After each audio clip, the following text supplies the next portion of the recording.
कारण एवढी वर्ष तू ज्याचं स्वप्न बघतोयस, ज्या चेअरवर बसायचं स्वप्न बघतोयस, ज्या लोकांसमोर परफॉर्म करायचं स्वप्न बघतोयस, इंडियाचा सगळ्यात मोठा शो होता तेव्हा. रियालिटी शो मध्ये गेल्यानंतर, एक शो जिंकल्यानंतर, रियालिटी शोचा एक्सपिरियन्स घेतल्यानंतर मला कळालं की का लोक रियालिटी शो नाही बोलतात. आता उद्याचा दिवस कसा सर्व्हाइव्ह करायचा, आणि अशा टायमाला जर माझ्याकडे माझी कॅश प्राइज आहे मेहनतीची, तर ती तरी मिळाली पाहिजे ना रे. म्हणजे जसं त्याने बेडरूम ओपन केली ना, तसं तो तिथे त्यांनी सुसाईड केलेलं. बापरे. घरात गणपती माझ्या आयुष्यात आशीर्वादासारखा आलाय. मी पहिल्यांदा पोलीस स्टेशन मध्ये, माझा काही दोष पण नव्हता, तरी पण मी आरोपी म्हणून बसलो. तो मला लागला मारायला, त्याने मला एक चापट मारली.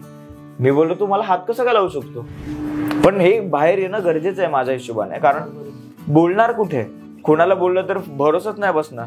आणि जेवढं लेट बाहेर येईल ना सत्य, तेवढा मला त्रास होईल. मला माहिती आहे मला त्रास होईल.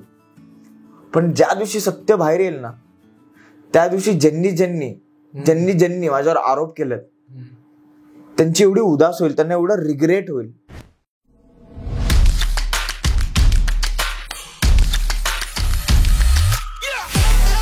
हाय रुपेश, कसा आहेस? मस्त. मी मस्त आहे. तू कसं आहेस? मस्त एकदम. मी तुला सुरुवातीला अभिनय कट्ट्यावरती बघितलेलं, ते तिथून ते आता तू ज्या लेवलला आहेस, तो तुझा प्रवास खूप इन्स्पायरिंग आहे. तर त्या एकूणच प्रवास तुझा जाणून घ्यायचा आहे. सुरुवात तुझी अभिनय कट्ट्यापासून झाली आय थिंक, आणि तुझा पहिला मूवी होता सिंड्रेला. बरोबर. त्यामध्ये तू लीड केलेलंस.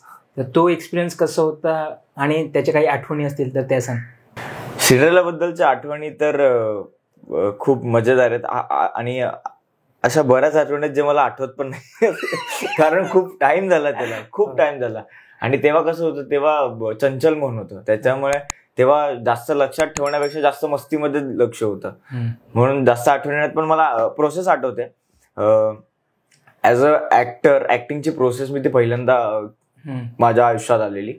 की पहिले आधी असं वाटायचं की काय फिल्मला डायलॉग मिळाला, स्क्रिप्ट मिळाली आणि ऍक्शन बोलला, आपण डायलॉग बोललं, झालं संपलं, तसं आधी वाटायचं. पण जेव्हा मी या प्रोसेस थ्रू गेलो सिंड्रेलाच्या निमित्ताने आणि अभिनय कट्ट्याच्या निमित्ताने, तेव्हा मला कळालं की एका ऍक्टरला त्या कॅरेक्टरचं वर्कशॉप करावं लागतं, त्या कॅरेक्टरची रिहर्सल करावी लागते, त्या कॅरेक्टरमध्ये घुसण्यासाठी त्याच्यासाठी जे जे गरजेचं ते करावं लागतं. म्हणजे लिटरली तुलाही माहिती आहे, मी भीक मागितली आहे त्या कॅरेक्टरसाठी तीनाथ नाक्यावर. तर ते सगळं करावं लागलं. आणि आयुष्यात भीक मागण्याचा पण पहिलाच एक्सपिरियन्स होता, तर तो एक चांगला विसरला नाही जाणार, तर तो चांगला एक्सपिरियन्स होता माझ्यासाठी. ओके. पण मग तू त्याच वेळेस ठरवलेलं का तू याच्यामध्येच करिअर करणार वगैरे? नाही, मी त्याच वेळेस नव्हतं ठरवलेलं, मी त्याच्या आधी ठरवलेलं. माझं पहिलं पॅशन ऍक्टिंग आहे, मला ऍक्टिंग मध्येच करिअर करायचं होतं ऍज अ ऍक्टर म्हणून. डान्सिंगचं जे पॅशन आहे ते माझ्या आईचं आहे. ते मम्मीला करायचं होतं कुठे ना कुठेतरी तिच्या वयामध्ये, जेव्हा ती माझ्या वयाची होती तेव्हा तिला करायचं होतं डान्समध्ये. पण फॅमिली सपोर्ट नसल्यामुळे 17 वर्षात मम्मीचं लग्न झालं. त्याच्यामुळे मग त्याच्यानंतर तुला तुलाच माहितीच आहे चांगलं, तुझं लग्न झालं म्हणून विचार त्याच्यानंतर. आणि तेव्हा तर लग्न म्हणजे असं होतं की एक नोकरच घरी आली आहे असं असायचं तेव्हा, जेव्हा मम्मी 17 वर्षाची होती. मग त्याच्यानंतर मग जसं जसं मोठा होत गेलो तसं तसं मम्मीचं माझ्यामध्ये डान्सिंगचं पॅशन काय माहिती कुठून दिसलं, कधी दिसलं, कसं दिसलं, तर मम्मी माझ्या मागे डान्ससाठी लागली. तर मग हळूहळू डान्सिंग सोबत मी ऍक्टिंगचे ऑडिशन्स पण द्यायचो. जेव्हा तर ऍक्टिंग माहित पण होती कशी करायची, फक्त मम्मी बोलायची की डान्समध्ये एक्सप्रेशन कसे देतोस, तू हे कसं बोलतोस, हे गाणं कसं बोलतोस, ते कसं पकडतोस, तसंच बोलायचं ऍक्टिंग मध्ये. चल ठीक आहे. तेव्हा आता लहानपणी जेव्हा जे मोठे सांगतील ते आपल्यासाठी खरं आणि तेच फायनल होतं. बरोबर.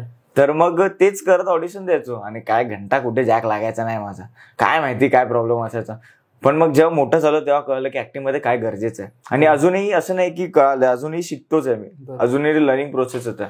ओके. आणि अभिनय कट्ट्याचा एक्सपिरियन्स कसं आहे? अभिनय कट्ट्याचा एक्सपिरियन्स मी तर असं म्हणेल की अभिनय कट्ट्यामुळे मला ऍक्टिंगसाठी एक बेस मिळाला आणि ऍक्टिंग एनहान्स करायचा एक जरिया मिळाला. कारण अभिनय कट्ट्यावर जायच्या आधी मला ऍक्टिंगचं एवढं फार नॉलेज नव्हतं. तिथे गेल्यानंतर प्रत्येक संडेला जेव्हा आपण हे करायचो, परफॉर्मन्स करायचो, त्याच्यामध्ये नुसतं परफॉर्मन्सच नाही तर आपल्याला ऍक्टिंग सोबत आपल्याला नेपथ्य, आपल्याला म्युझिक, आपल्याला लाईट्स, तिथून कशी सेटिंग करायची आणि हे सगळं आपल्याला माहिती आहे. त्याच्यामुळे परफॉर्म करताना आपल्या बॅक ऑफ द माइंड मध्ये हे चालू असतं की आपल्या मागे किती लोकांनी मेहनत घेतली आहे. त्याच्यामुळे आपल्याला जो परफॉर्मन्स आपली चुकी नाही झाली पाहिजे, आपल्यामुळे त्यांना परत सगळं करावं लागेल. तर ते सगळं शिकायला मिळालं. एकूण अभिनय कट्ट्यावर जसे सर बोलतात माणूस घडतो, तर मी कुठे ना कुठे तिथे माणूस म्हणून घडलोय. त्याच्यामुळे मला ऍक्टिंगला पण ते थोडं चांगलं कामाला येतं, हेल्प होतं. ओके. अभिनय कट्ट्यावरती मी तुला डान्स करताना बघितलेलं, तिथून ते डान्स प्लसचा फायनलिस्ट म्हणजे विनर झाला असतो. तर ती जर्नी पण खूप इन्स्पायरिंग आहे. तर त्या शो बद्दल, नंतर ते टायटल मिळालं त्याबद्दल जरा सांग. अभिनय कट्ट्यावर डान्स करताना तू बघितलंय, पण ह्याच्या आधी माझ्या एरियामध्ये खूप लोकांनी मला डान्स करताना बघितलंय. एरियामध्येच नाही तर प्रत्येक कॉम्पिटिशनला खूप जणांनी डान्स करताना बघितलंय. लिटरली असं असायचं, म्हणजे असं वावा नाही करत, हे माझ्याबरोबर झालं एक्सपिरियन्स. माझी मम्मी स्वतः बोलते, कारण मी तर स्टेजवर परफॉर्म करायला जायचो, मला काय बाकी दुनियाशी घेणं देणं नसायचं. प्राइज, फर्स्ट प्राइज किंवा काय मला घेणं देणं नसायचं. माझं असं होतं की मी प्रिपेअर केलं, एवढं लांब बोलले, मला एकदा तरी परफॉर्मन्स करायचा. आणि मम्मी सगळं बघायची इकडे तिकडे, कोण कॉम्पिटिटर आलंय, कोण हे, कोणाची आई कशी आहे, कोण खडूस आहे, कोणाचं. तर ते सगळं मम्मीचा डिपार्टमेंट होता. तर लिटरली जेव्हा कॉम्पिटिशनला जायचो मी, तेव्हा काही लोक ना कॉम्पिटिशन मधून बॅकआउट करायची. आणि हे स्टार्टिंग पासून आहे, जेव्हा जेव्हा हळूहळू माझा जम बसायला लागला कॉम्पिटिशन मध्ये, तेव्हा सगळं होत गेलं. तर त्याच्यानंतर माझा भाऊ आहे कुणाल, तू ओळखतो. तर आम्ही द्विपात्री स्पर्धेला आलो ठाण्याला. ओके, ठीक आहे. तर द्विपात्री स्पर्धेला आलो, तिथे अभिनय कट्टा चालू होतं.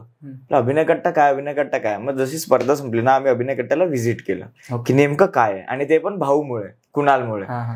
तर मग आम्ही गेलो, तिथे बघितलं. मग पहिलं ऍडमिशन कुणालने घेतलं. अच्छा. पहिले तो गेला. त्याच्यानंतर मला काही एवढा फारसा इंटरेस्ट नव्हता. मी बोललो नाही, आता मग डान्सिंग मध्ये बघतो, मला डान्सिंग मध्ये करू दे.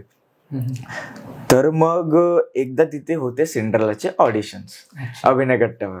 तर मग भाऊ मला बोलला की रुपेश ऑडिशन आहे, ये देऊन जा. बोललो ठीक आहे. तिथे गेलो, ऑडिशन वगैरे दिलं, सगळं करत गेलो.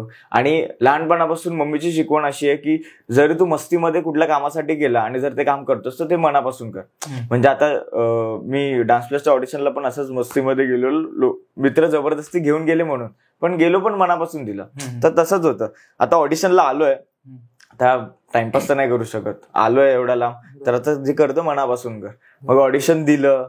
त्याच्यानंतर मग ती सगळी प्रोसेस. त्याच्यानंतर आपण 2:30-3 वाजेपर्यंत, तू होता त्या प्रोसेसला? नाही, त्या प्रोसेसला नव्हतो, नंतर आलास ना. तर त्या प्रोसेसला ऑडिशन आमचे झाले अराउंड 8:30, 9, 10च्या आसपास.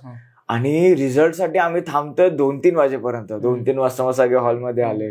त्याच्यानंतर मग रिझल्ट लागला की तू लीड करतोय. मग आता लीड करतोय तर मी सिलेक्ट झालो त्याच्यात.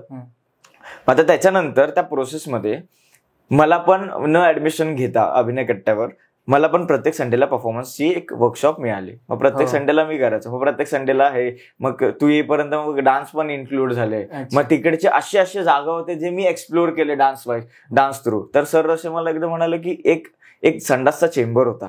ठीक आहे, आपण एंट्री करतो बघ, ते बाजूलाच एक चेंबर होता तिथे.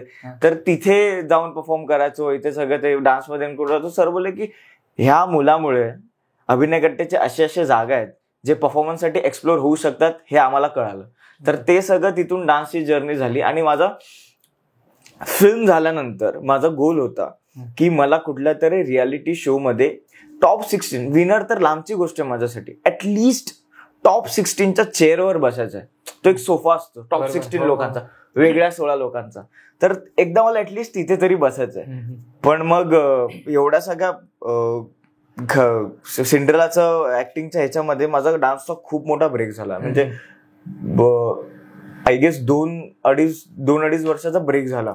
मग त्याच्यानंतर माझं असं झालं की ओ शिट, आता मी डान्स करू शकतो का नाही, किंवा मला जमेल किंवा काय. मग त्याच्यानंतर मी आमचा ग्रुप आहे सद्दाम दादा वगैरे, आमचा लहानपणी ऑलमोस्ट 2013 पासून आम्ही होतो एकत्र. तर तो ग्रुप आहे. मग त्याच्याबरोबर मी सकाळी, म्हणजे माझा शेड्यूल तेव्हा असं झालेलं की सकाळी 6ला उठायचं, दादरला जायचं, दादरला प्रॅक्टिस करायची 12-1 पर्यंत. भूक लागली तर डब्बा घेऊन जायचं, नाही डब्बा नाही घेऊन गेला तर मग तसंच उपाशी राहायचं. प्रॅक्टिस करायची, त्याच्यानंतर 12-1 वाजता रिटर्न घरी निघायचं, तिथून 2-3 पर्यंत पोहोचायचं. त्याच्यानंतर संध्याकाळी 4:30-5ला परत निघायचं, दादर गार्डन मध्ये डान्सची प्रॅक्टिस करायची. आणि जर कट्ट्यावर काय काम असेल तर संध्याकाळी कट्ट्यावर जायचं. पण मोस्ट प्रोबेबली सिंड्रेला नंतर मी ऑलमोस्ट कट्टा थोडा बंदच केलेला. माझं असं होतं की नाही, मला तर डान्सवर फोकस करायचा आहे. मग डान्सवर फोकस केला, करत गेलो. अरे तुला सांगतो निलेश, मी एवढे ऑडिशन दिलेत म्हणजे तू विचार कर. दमदमादम पासून दिलेत मी, दमदमादम. पण माझं दमदमादम मध्ये एवढे कॉम्पिटिशन होते, त्याच्यामुळे फर्स्ट अटेम्प्ट मध्येच जिंकलेलो मी. त्याच्यानंतर मग डान्स दिवाने सीझन 1, सीझन 2, त्याच्यानंतर dance India dance little master season 1, season 2, season 3, dance plus season 1, season 2, season 3, season 4. त्याच्यानंतर एंटरटेनमेंट केले कुछ भी करेगा, तेव्हा यायचं. तेव्हाचा कितवा सीझन दिला माहिती नाही, ते सगळे सीझन दिले. त्याच्यानंतर मला कुठे डान्स प्लस 5 मध्ये, आणि असं पण नाही की एकदाच ऑडिशन दिले. पुण्याला असेल तर पुण्याला जाऊन ऑडिशन द्यायचो, हैदराबादला तर नाही गेलो मी, बरोडाला असेल तर बरोडाला जाऊन ऑडिशन द्यायचो, असे जाऊन ऑडिशन द्यायचो. आणि आधीच्या DIDच्या टायमाला लाईन तर कशी लागायची बाप रे. म्हणजे आदल्या दिवशी रात्रीच सगळे रोड पॅक असायचे जिथे व्हेन्यू असेल तिकडचे.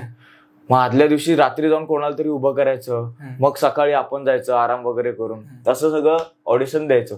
त्याच्यानंतर मग एवढ्या ऑडिशन आणि एवढ्या फेलियर नंतर ना काय झालं, माझं ना एका पॉइंट नंतर माणूस थकतो रे. एका पॉइंट नंतर असं होतं की यार एवढं ट्राय करतोय, काय होत का नाहीये, काय प्रॉब्लेम काय माझं. आणि असं पण नाही की रिहर्सल नाही करत, यार रिहर्सल पण करतोय. अरे 12-12 तास रिहर्सल करतोय एका वडापावर, तर तू कुठेतरी असं होणार ना की एका पॉइंटला शिट होत नाहीये. मग डान्स प्लस 5चं ऑडिशन आलं. मी विचार केला सोलो तर काय होत नाही, आपण डुएट देऊया, डुएट ट्राय करूया, फॉर अ चेंज दुसरा रस्ता ट्राय करूया. तर मग माझा एक मित्र आहे विशाल, तुझ्याबद्दल बोलतोय मी. तर माझा एक मित्र आहे विशाल, तो पण चांगला डान्सर आहे, फ्लिपर आहे आणि एडिट वगैरे पण चांगलं करतो, मुळात चांगला आहे तो. तर मी बोललो की चल आपण करते, कारण आमची स्टाईल वगैरे सगळी एकच ऑलमोस्ट सिमिलर होती काइंड ऑफ. तर आम्ही करायचो, आम्ही रिहर्सल केली, गाणं सेट केलं, गार्डनमध्ये जाऊन रोज प्रॅक्टिस करायचो. मग काय माहिती काय झालं, आदल्या दिवशी का 2 दिवस आधी तो बोलला की अरे यार बन एक काम कर, मेरे से नहीं होगा, तू दे दे. बोला सॉरी. बोला अरे यार शिट, जे ट्राय करायचं होतं ते पण गेलं, मग आता करणार काय. मग मी बोलला चल ठीक आहे. मी माझा तरी पण एक सेफर साईड सोलो सेट करून ठेवला, ते पण कधी उद्या ऑडिशन, आज रात्री मित्राच्या स्टुडिओवर गेलो, एक सोलो सेट करून ठेवला सेफर साईड साठी. नंतर सकाळ झाली, हे लोक गेले, पोहोचले ऑडिशन. माझे मित्र त्यांना ऑडिशन द्यायचं जरी नसेल ना तरी ते ऑडिशनला पोहोचणार का, कारण माझा एक मित्र ऑडिशन देतो म्हणून सगळे जाणार. तर असे मित्र आहेत. तर ते गेले, ते दादरला उभे आहेत, मला फोन करतात. मी झोपेतून उठलो, मी बोला हॅलो.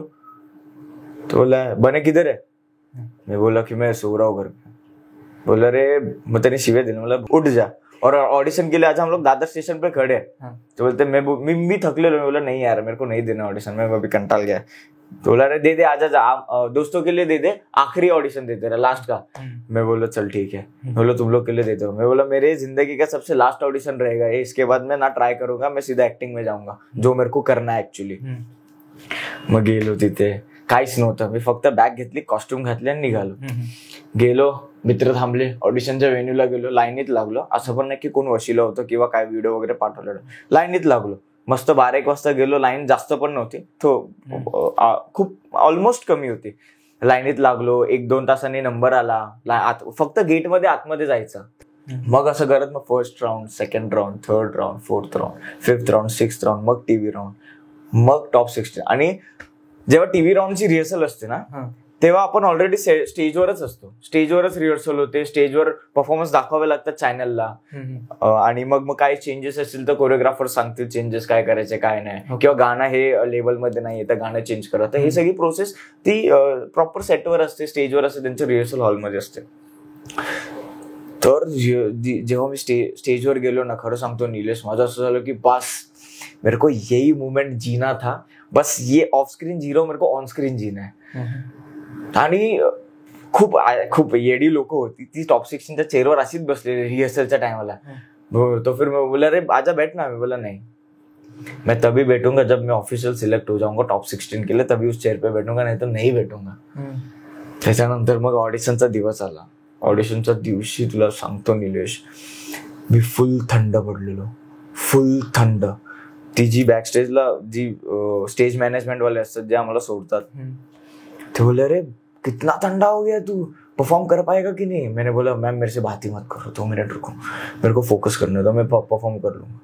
अरे तुझ्या आयुष्यात Remo sir, Puneet sir, Dharmesh sir, Suresh sir, Puneet sir तर नव्हते आमच्या स्टेजला, सुरेश सर आणि करिश्मा मॅम, बाकीचे तर सोड, धर्मेश सर ज्यांना तू फॉलो करतो खूप आधीपासून आणि खूप त्यांच्या डान्सिंगमुळे ते खूप फेमस आहे, त्यांच्या ते आयडल आहेत खूप लोकांचे ते, आणि रेमो सर, आणि एवढा मोठा क्राऊड, चॅनलवाले, त्याच्यानंतर एवढी मोठी लाईट्स तुझ्या आयुष्यात पहिल्यांदा, आणि फक्त तुझ्यावर असणार तेच, तू सोलो त्या स्टेजवर, तू राजा असणार त्या स्टेजचा जेव्हा तू जाशील, आणि हे सगळं माझ्या आयुष्यात पहिल्यांदा रे.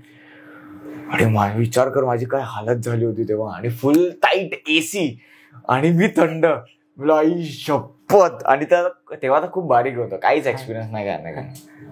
गेलो स्टेजवर, मी स्टेजवर गेलो, माझा घसा सुकला, मी पाणी प्यायलो पहिले तर, मला पाणी पिलं, आणि मी माझ्या परफॉर्मन्सचा पहिला मार्कच विसरलो, मी कुठे, मला कुठून परफॉर्मन्स चालू करायचं तेच विसरलो.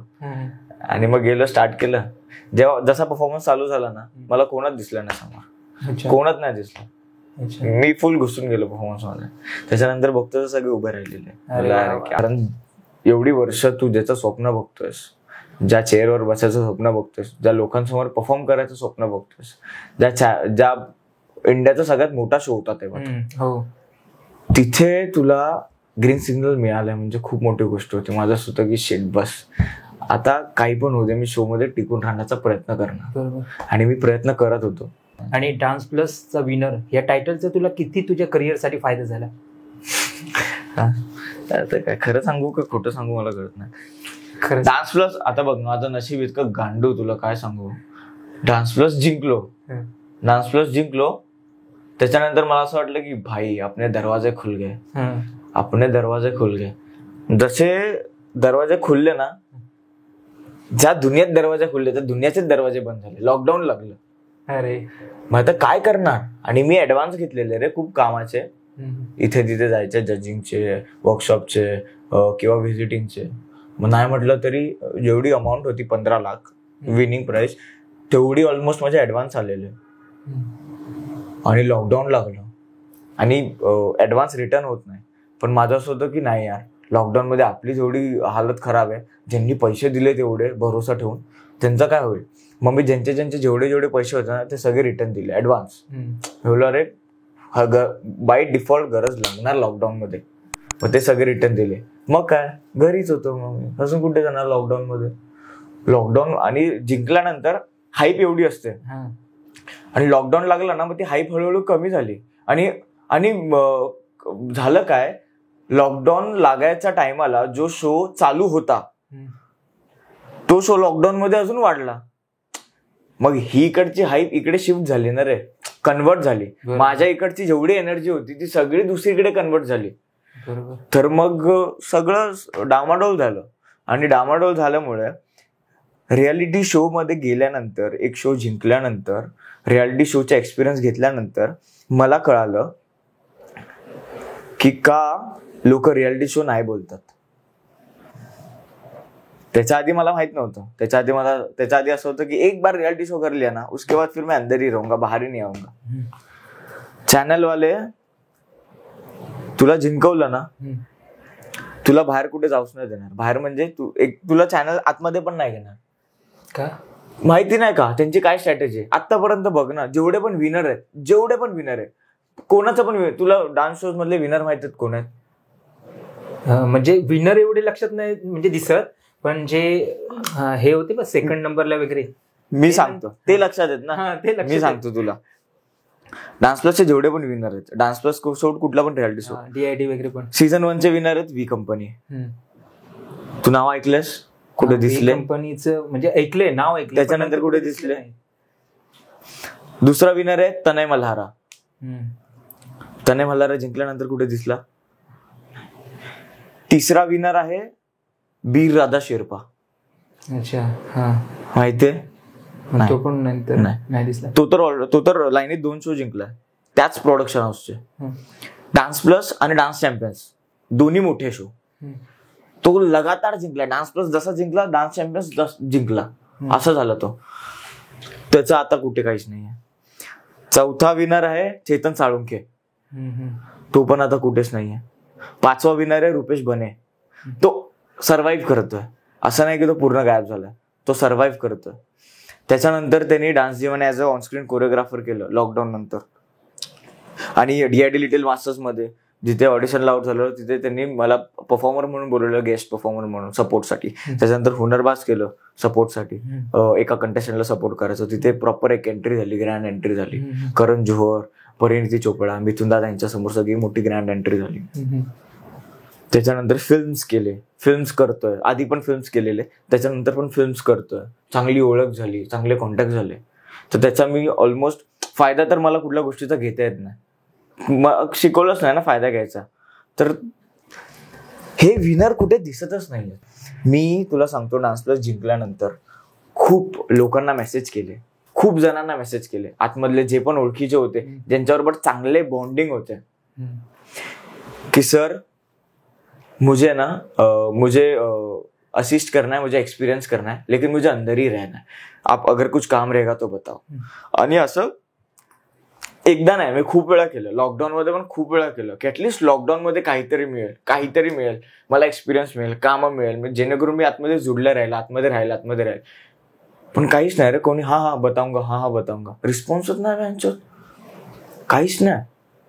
मग आता मला सांग, तू एखाद्या माणसांबरोबर, एखाद्या ग्रुप बरोबर 4 महिने राहिलास आणि टोटल 4 महिन्या प्रॉपर कुठे घरी नाही, काय नाही, 4 महिने त्यांच्याबरोबर जेवतोय, त्यांच्याबरोबर रिहर्सल करतोय, त्यांच्याबरोबर खातोय पितोय, त्यांच्याबरोबर शूट करतोय, त्यांच्याबरोबर मस्ती मजा करतोय, त्यांच्याबरोबर रात्री 12-12 4-4 वाजेपर्यंत रिहर्सल करतोय, त्यांच्याबरोबर झोपतोय, रडतोय तर ते डोळे पुसायला येतात, त्यांच्याबरोबर जर तू राहतोयस आणि त्यांनी जर फक्त असं बोलले की हा बताऊंगा, त्याच्यानंतर काही रिस्पॉन्सच नाही, तर कसं वाटेल यार. तू बेंच तुटून जाशील आतमधून. तुटून म्हणजे असेल की मैं इतना बुरा हूं, मेरे को कुछ काम नहीं आता, क्या मेरा दिमाग इतना खाली है, मेरे को कुछ समजता नहीं है, असं होतं रे. मग त्याच्यानंतर मग माझं असं होतं की नाही, मेरे को चाहिए ही नाही. मला अशी लोकच नको ज्यांच्यानी मी निगेटिव्ह होईल. मग मी इंस्टाग्रामवर जी पण लोक होती ना, त्यांना सगळ्या समोरून अनफॉलो केलं. मला फीडमध्ये पण नको आहेत, मला ती माणसं फीडमध्ये पण नको आहेत जी माणसं फक्त बोलतात की हा बताऊंगा, हा ठीक आहे, अरे बिंदास, अरे आपण नाहीये, असे तोंडावर बोलतात आणि मागे त्यांच्या एकदम घाणेरडस. मग काय बोलत कळत नाही. जर चुकून बघितलं पण ना त्यांनी हा पॉडकास्ट बोलतील, मग डोकं फिरतं. मग मी सगळं सोडून दिलं, सगळं. मला रियालिटी शोच नको आहे. आणि ते रियालिटी शोचे जे कॅश प्राइज असते ते पूर्ण मिळते. हा मिळते, पण त्याच्यासाठी पण मी भांडण केली खूप.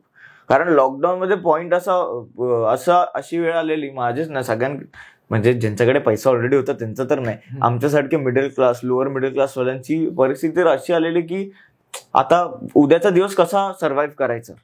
आणि अशा टायमाला जर माझ्याकडे माझी कॅश प्राइज आहे मेहनतीची, तर ती तरी मिळाली पाहिजे ना रे. मग त्याच्यासाठी भांडतोय 1 वर्ष झाला नव्हती मिळाली यार. बापरे, 1 वर्ष झाला ना, फोन उचलते ना काय ना काय. हा मैंने डाला. मग शेवटी मला राग आला. मग मला माझा दादा होता प्रीतम दादा, तो मला बोलला की काम कर, चॅनलला मेल कर. मग मी स्टार प्लसला मेल केला, चॅनलला मेल केला. त्याच्या 2-3 दिवसांनी माझ्या बँकमध्ये होते पैसे. अच्छा.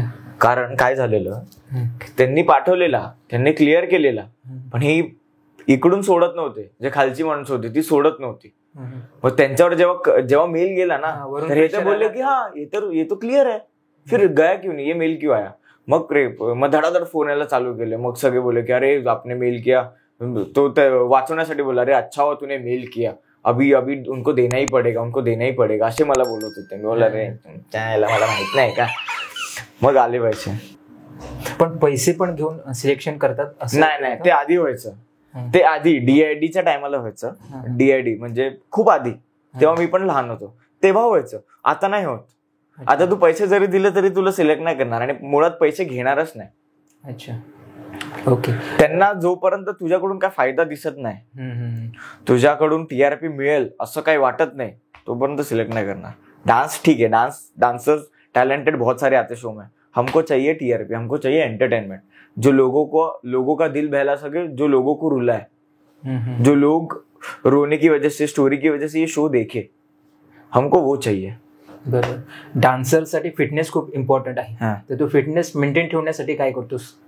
मी फिटनेस मेंटेन ठेवण्यासाठी daily normal day to day life मध्ये जे करतो तेच करतो. जसं की चालतो, त्याच्यानंतर घरातली कामं असतात ती करतो, त्याच्याने पण थकतो माणूस, त्याच्याने पण बाय डिफॉल्ट फिटनेस होते. त्याच्यानंतर मग आता कुठे हल्ली मी जिम चालू केले, 3-4 महिने झाले, तेच करतो. आणि डाएट वगैरे काय? नाही, माझी बॉडी तर अशी आहे की मला सगळं खायचंय. मला प्रत्येक अर्ध्या तासाला खायचंच आहे, काही पण असू ते, कॅलरीज, प्रोटीन, कार्ब्स, काही पण, कार्बोहायड्रेट, काही पण खायचंच आहे मला काय आहे. आणि ह्याचं कारण काय माहितीये का, लहानपणापासूनची शिकवण आणि लहानपणापासून जे पण मम्मी बोलायची, खायचं तर खा नाही तर उपाशी मर, मग आम्हाला खायलाच लागायचं ते. बरोबर. आणि लहानपणापासून ना परिस्थितीमुळे उपाशी राहायची सवय.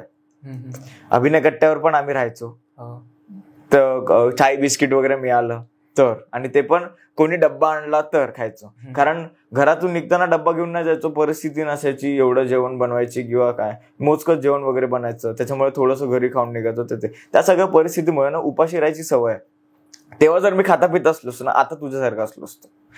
तेव्हा म्हणजे तुला सांगतो निलेश, तेव्हाची परिस्थिती इतकी खराब होती आमची की 2010 मध्ये माझे पप्पा वारले. तेव्हा तोपर्यंत थोडी सिच्युएशन स्टेबल होती, कारण पप्पा होते.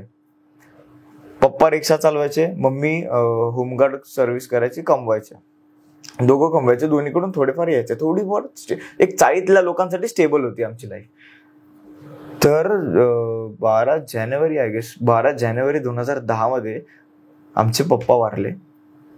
त्याच्यानंतर सगळं कोलॅप्सच झालं रे, सगळं कोलॅप्स झालं. मम्मी वेगळी कोलॅप्स झाली. मम्मी आय गेस 6वी-7वीत होतो. एवढं काही कळायचं नाही, फक्त एवढंच कळालं की पप्पा वारले, एवढंच माहित होतं की आपले पप्पा गेले, आता आयुष्यात नाहीये, दुनियातच नाहीयेत, तेवढंच माहित होतं. त्याच्यानंतर तिथून ते आतापर्यंतचा फेज आहे ना, खूप शिकवलं रे निलेश, खूप. म्हणजे सगळे क्रिया वगैरे झाले, सगळं झालं, घरातले सगळे पाहुणे वगैरे गेले, 1-1.5 महिना झाला, सगळे गेले घरातून. आता घरात मी, मम्मी आणि आम्ही तिघं आणि मम्मी, आम्ही चौघच. तर प्रत्येक दिवशी असा प्रश्न पडायचा की आता करायचं काय, आता जेवायला काय करायचं, कारण महिन्याचं हे धान्य ते गेलं कारण पैसे नाही, स्कूलची फीस थकलेली आहे कारण पैसे नाही, त्याच्यानंतर पाणी पण ऑलमोस्ट, लाईट बिल पण कापायला आलेले कारण पैसे नाही, काहीच नाही, करणार काय. आणि त्यात मम्मी वेगळी डिप्रेशन मध्ये. मम्मी तर बेडवरून उठायची नाही रे, मम्मीची हालत म्हणजे खराब. आम्ही हाताने असे पकडून घेऊन जायचो, कुठे घेऊन जायचं असेल तर बाथरूमला वगैरे किंवा काय, आम्ही जबरदस्ती जेवायला जायचो, आम्ही उपाशी राहायचो, मम्मीला जेवायला जायचो, कारण मम्मीची हालत खराब होती. आता त्या सगळ्या सिच्युएशन मध्ये आम्ही काय केलं, आम्ही बोललो की कुणाल भाऊ आणि दादा हे सकाळी पेपर टाकायला जायचे, पेपर आणि दूध चिलान टाकायचे, सकाळी 5ला जायचे, 8-9ला घरी यायचे, आणि त्यांना फक्त 30 रुपये मिळायचे. तेव्हा मी पेपर नाही टाकायचो, तेव्हा लहान होतो आणि मला एवढं जमायचं पण नाही, मला माहित पण नाही कसं टाकायचं, काय टाकायचं. तर मग मी घरीच राहायचो. लहान असल्यामुळे ना मला ते पॅम्पर करायचे खूप. पण तेव्हा मला पण कळायचं की अरे कधीपर्यंत, लहान आहे म्हणून काय करणार, तुला पण तर काहीतरी करायला पाहिजे ना.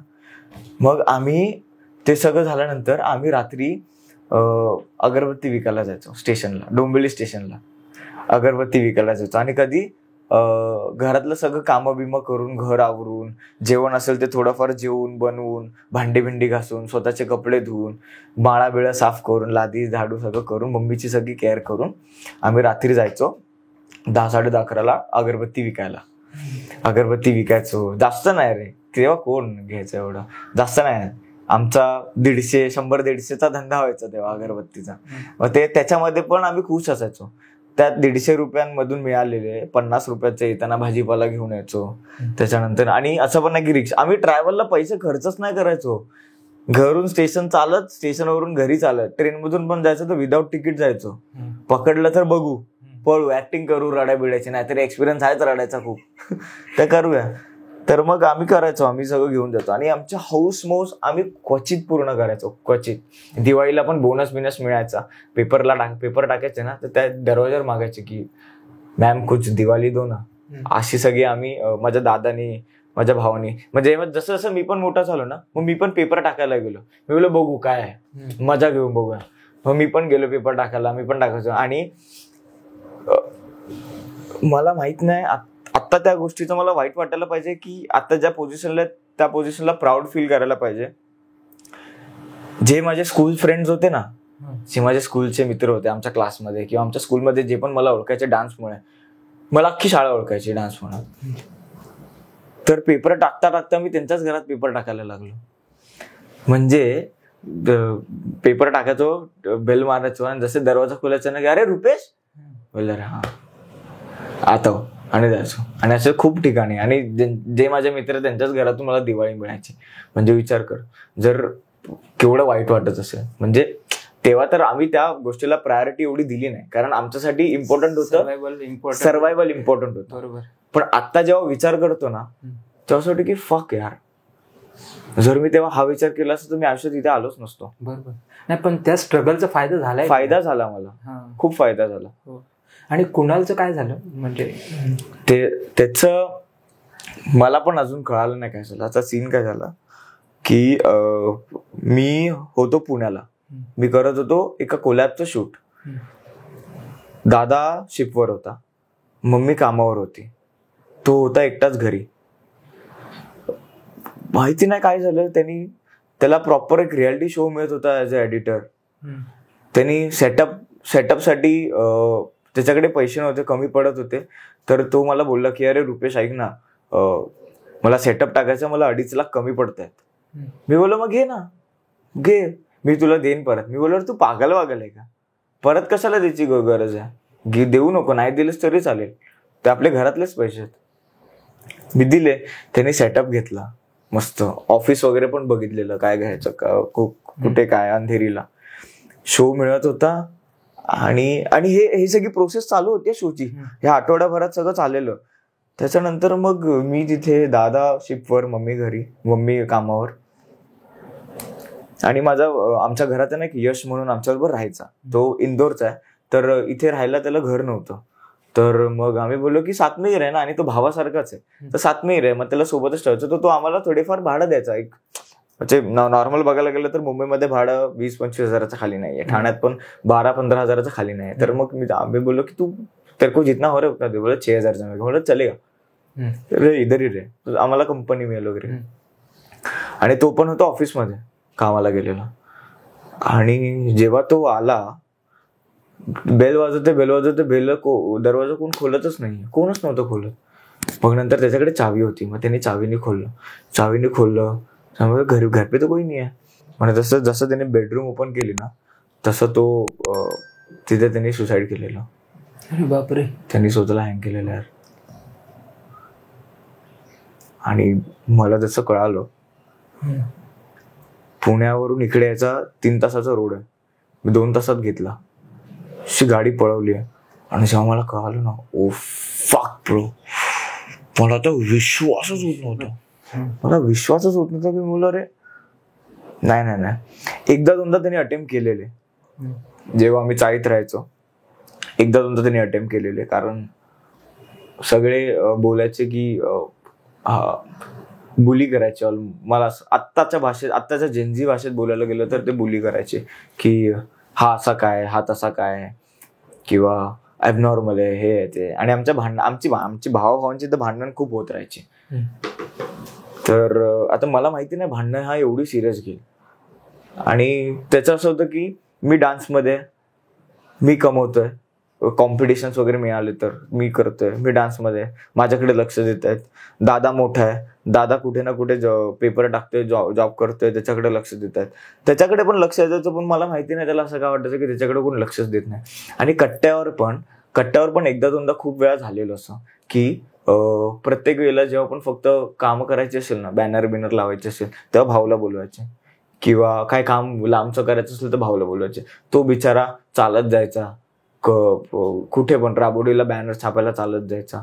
मग नो डाऊट रिक्षाचे पैसे द्यायचे, पण ते कधीतरी द्यायचे, जेव्हा असायचे, जेव्हा मिळायचे तेव्हा. आणि तेव्हा हिंमत नव्हती ना मागायची की रे पैसे द्या. आम्ही करायचो, कट्ट्यासाठी करायचो.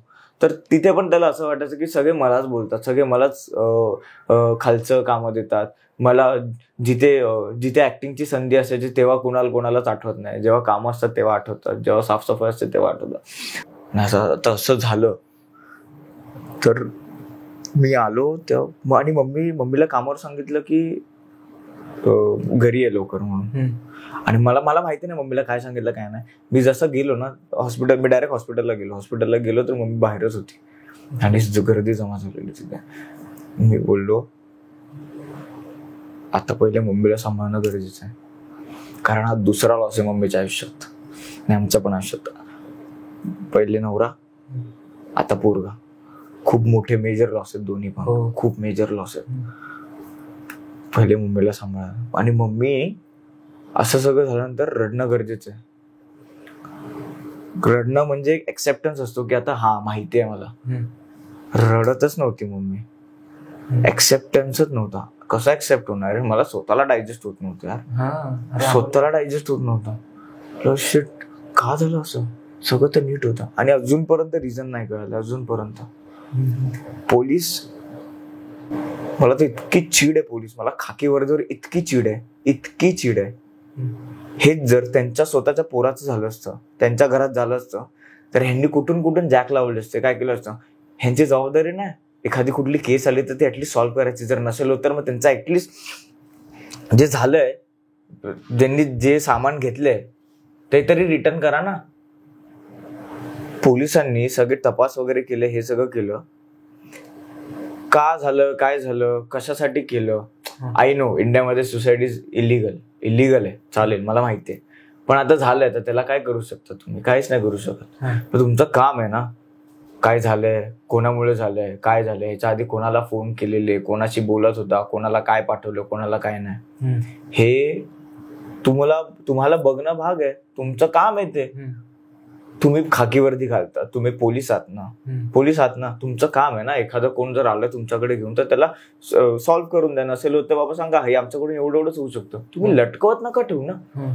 एक तर त्याचा फोन घेतला, तो अजून दिला नाहीये. बापरे, अजून दिला नाहीये. आम्ही 2दा-3दा तुला सांगतो निलेश पोलीस स्टेशन मध्ये भांडण करून आलोय, देतच नाहीये. काय माहिती काय रिझन आहे. चिट्टी विट्टी सगळं टाकलं. असे ट्रीट करतात जसं काय आम्ही रस्त्यावरची माणसं आहेत. आम्हाला काय अक्कलच नाही, आम्ही शिकलेलोच नाही, आम्ही खाकीवर्दी कधी बघितलीच नाही. असे वागतात रे. मला एवढा राग येतो ना पोलिसांचा. ह्यांना पैसे पुरवले म्हणजे नॉट ऑल पोलीस, सगळे पोलीसच नाहीत की ज्यांना पैसे द्यावे लागतात. काही पोलीस आहेत जे गावठी आहेत. काय माहिती का त्यांना वर्दी दिली, काय माहिती ना. आता हे बघितल्यावर काय होईल माझ्यावर माहिती नाही, पण जे माझ्याबरोबर झालं एक्सपिरियन्स तो मी सांगतो. त्यांनी आम्हाला एवढं एंटरटेन नाही केलं ना. आमचा फोन अजूनपर्यंत दिलाय भाऊचा, ना तपास लावला की काय झालं, काय नाही झालं, काय चॅट्स झालेत, कोणाबरोबर झालेत लास्ट चॅट्स, कोणाबरोबर काय विषय झालाय, वाद झालाय, काहीच नाही. बोलतात की फोन लॉक आहे. अरे तुम्ही एवढी मोठी सिस्टम हॅक करता, लॉक खोलता, तुम्हाला एक साधा फोन नाही खोलतात. मला काय बोललो, मी खोलतो. इतका फालतू रिझन देतात. म्हणून मला पोलिसांची खूप चीड आहे. आतापर्यंत कळालं का नाही. आता किती वर्ष झाली, 3 वर्ष झाली निलेश, 3 वर्ष. अजूनपर्यंत का कळालं नाहीये. कळायला पाहिजे ना. आणि मला नाही वाटत की हे जे माझं ॲग्रेशन आहे पोलिसांबद्दल हे चुकीचं आहे. माझ्या साईडला माझं ॲग्रेशन बरोबर आहे. बरोबर. माझ्या घरातला लॉस झालाय. आमच्या घरातला एक भाऊ गेलाय, आमच्या घरातला एक पोरगा गेलाय, आमच्या घरातला एक व्यक्ती गेलाय. माहितीये चुकी त्याची आहे, त्यांनी केलंय, चुकीचं केलंय, जे पण केलं चुकीचं केलंय. पण आता जे केलंय चुकीचं ते तुमच्या हातात आहे सॉल्व्ह करायचं. ऍटलिस्ट पता तो लगाव ना की कोणामुळे झालं, लास्ट कोणाशी बोलणं झालंय, काहीतरी असेल ना. असंच का करेल कोण. बरोबर, काहीतरी असेल. ते तुमच्याकडून होत नाही यार. वरतून तुमची दादागिरी वेगळी, तुमचे नियम वेगळे.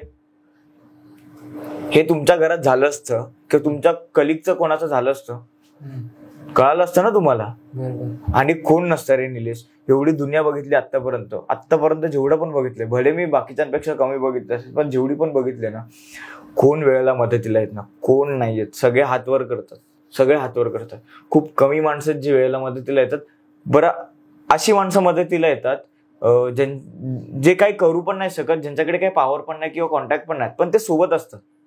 ते पण त्या टायमाला खूप इम्पॉर्टंट असतं. फक्त अशीच लोक येतात जे सोबत राहतात, पण मदतीला ऍक्सेस कोण येत नाही. कुठलेच कॉन्टॅक्ट काहीच कामाला येत नाही, काहीच नाही.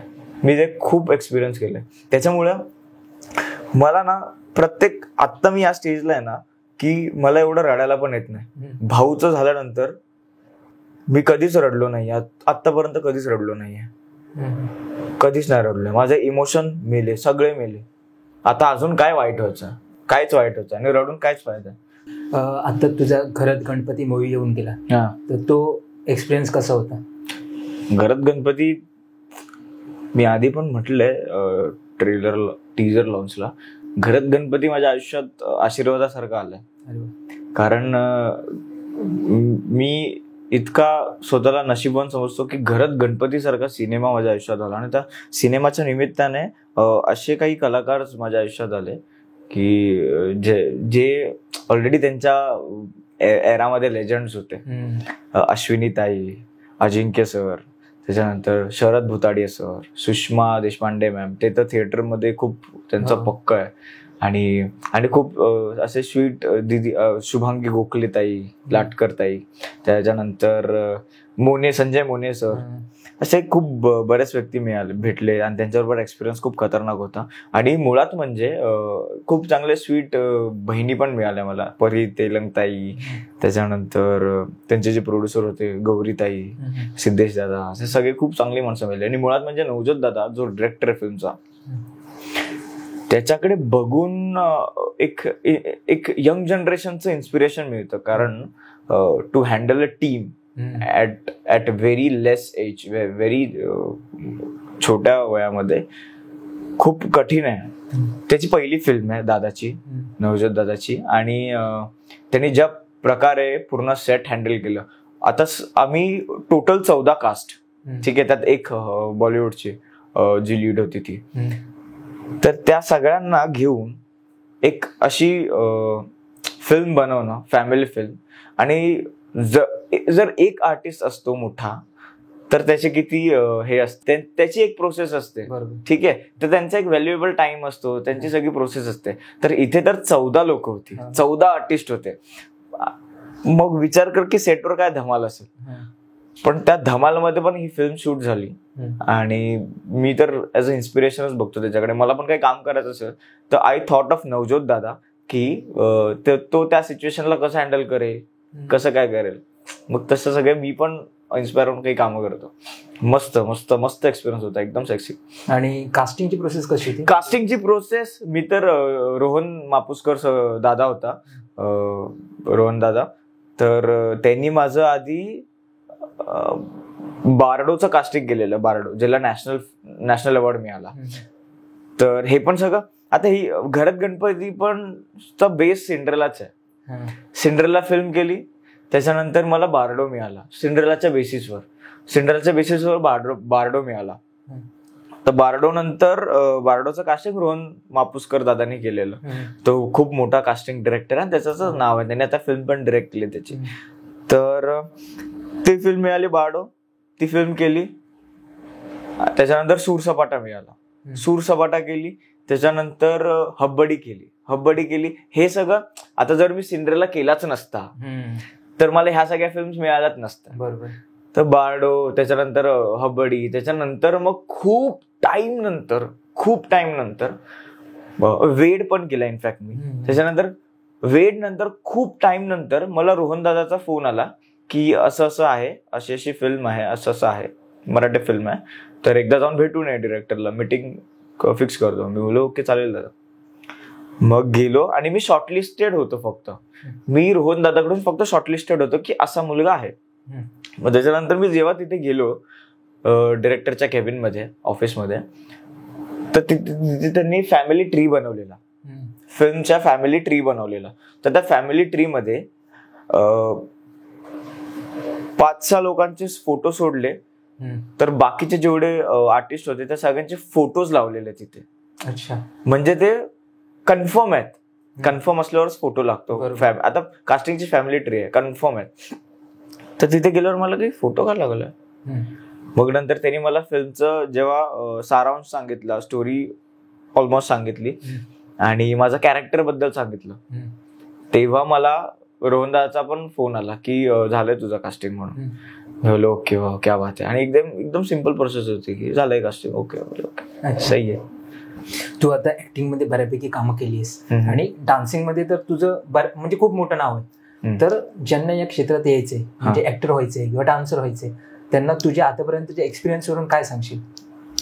ज्यांना ऍक्टर व्हायचं त्यांच्याबद्दल तर मी एवढं नाही सांगू शकत, कारण मी पण लर्निंग प्रोसेस मध्ये ऍक्टिंगच्या मी पण करतोय. डान्सर जर तुम्हाला डान्सिंगच्या फील्डमध्ये यायचंय तर सगळ्यांना पहिली गोष्ट तर त्यांच्या शेड्यूलशी एकनिष्ठ राहावं लागेल. ते जर डान्सला पॅशन म्हणून बघतायत तर त्यांना त्यांच्या पॅशनशी एकदम ट्रस्टवरती राहावं लागेल, जेन्युइन राहावं लागेल. म्हणजे जर तुम्हाला पैसा काय बोलतात त्याला पोरी पटवण्यासाठी डान्स वगैरे करायचा, इम्प्रेस करायसाठी, तर मग तो नाइंसाफ येते. डान्सची डिसरिस्पेक्ट आहे. तर ते सगळं करायचं असेल तर तुम्ही डान्समध्ये नका. जर तुम्हाला रिस्पेक्टफुली डान्स करायचा असेल तर तुम्ही डान्सिंग फील्ड चूज करा. जेन्युनली करायचं असेल, मेहनत करायची असेल तर, कारण या फील्डमध्ये खूप मेहनत आहे. म्हणजे आता तू डान्स चालू केला, तुला डान्स चांगला येतो म्हणून तू सगळीकडे सिलेक्ट होशील असं नाहीये.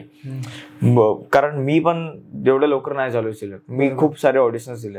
तर डान्सिंग ही फील्ड अशी आहे, जर तुम्हाला डान्सिंग फील्ड तुम्ही चूज करताय तर डान्सिंग फील्डमध्ये तुम्हाला शॉर्ट टर्म मध्ये फेम मिळण्यासाठी तुम्ही नका येऊ. मुळात फेमसाठी येऊच नका. तुम्ही पॅशन म्हणून या. तुम्हाला लॉंग टर्म साठी करायचंय तर तुम्हाला बॉडी बिल्ड करायची, तुम्हाला माणूस म्हणून स्वतःला बिल्ड व्हायचं तर डान्समध्ये या. तुम्हाला ती सगळी कॉम्पिटिशन लाईफ जगायची आहे तर तुम्ही डान्समध्ये या. आणि येण्यासाठी तुम्हाला तुमची रिहर्सल्स रोज करावी लागेल न चुकता.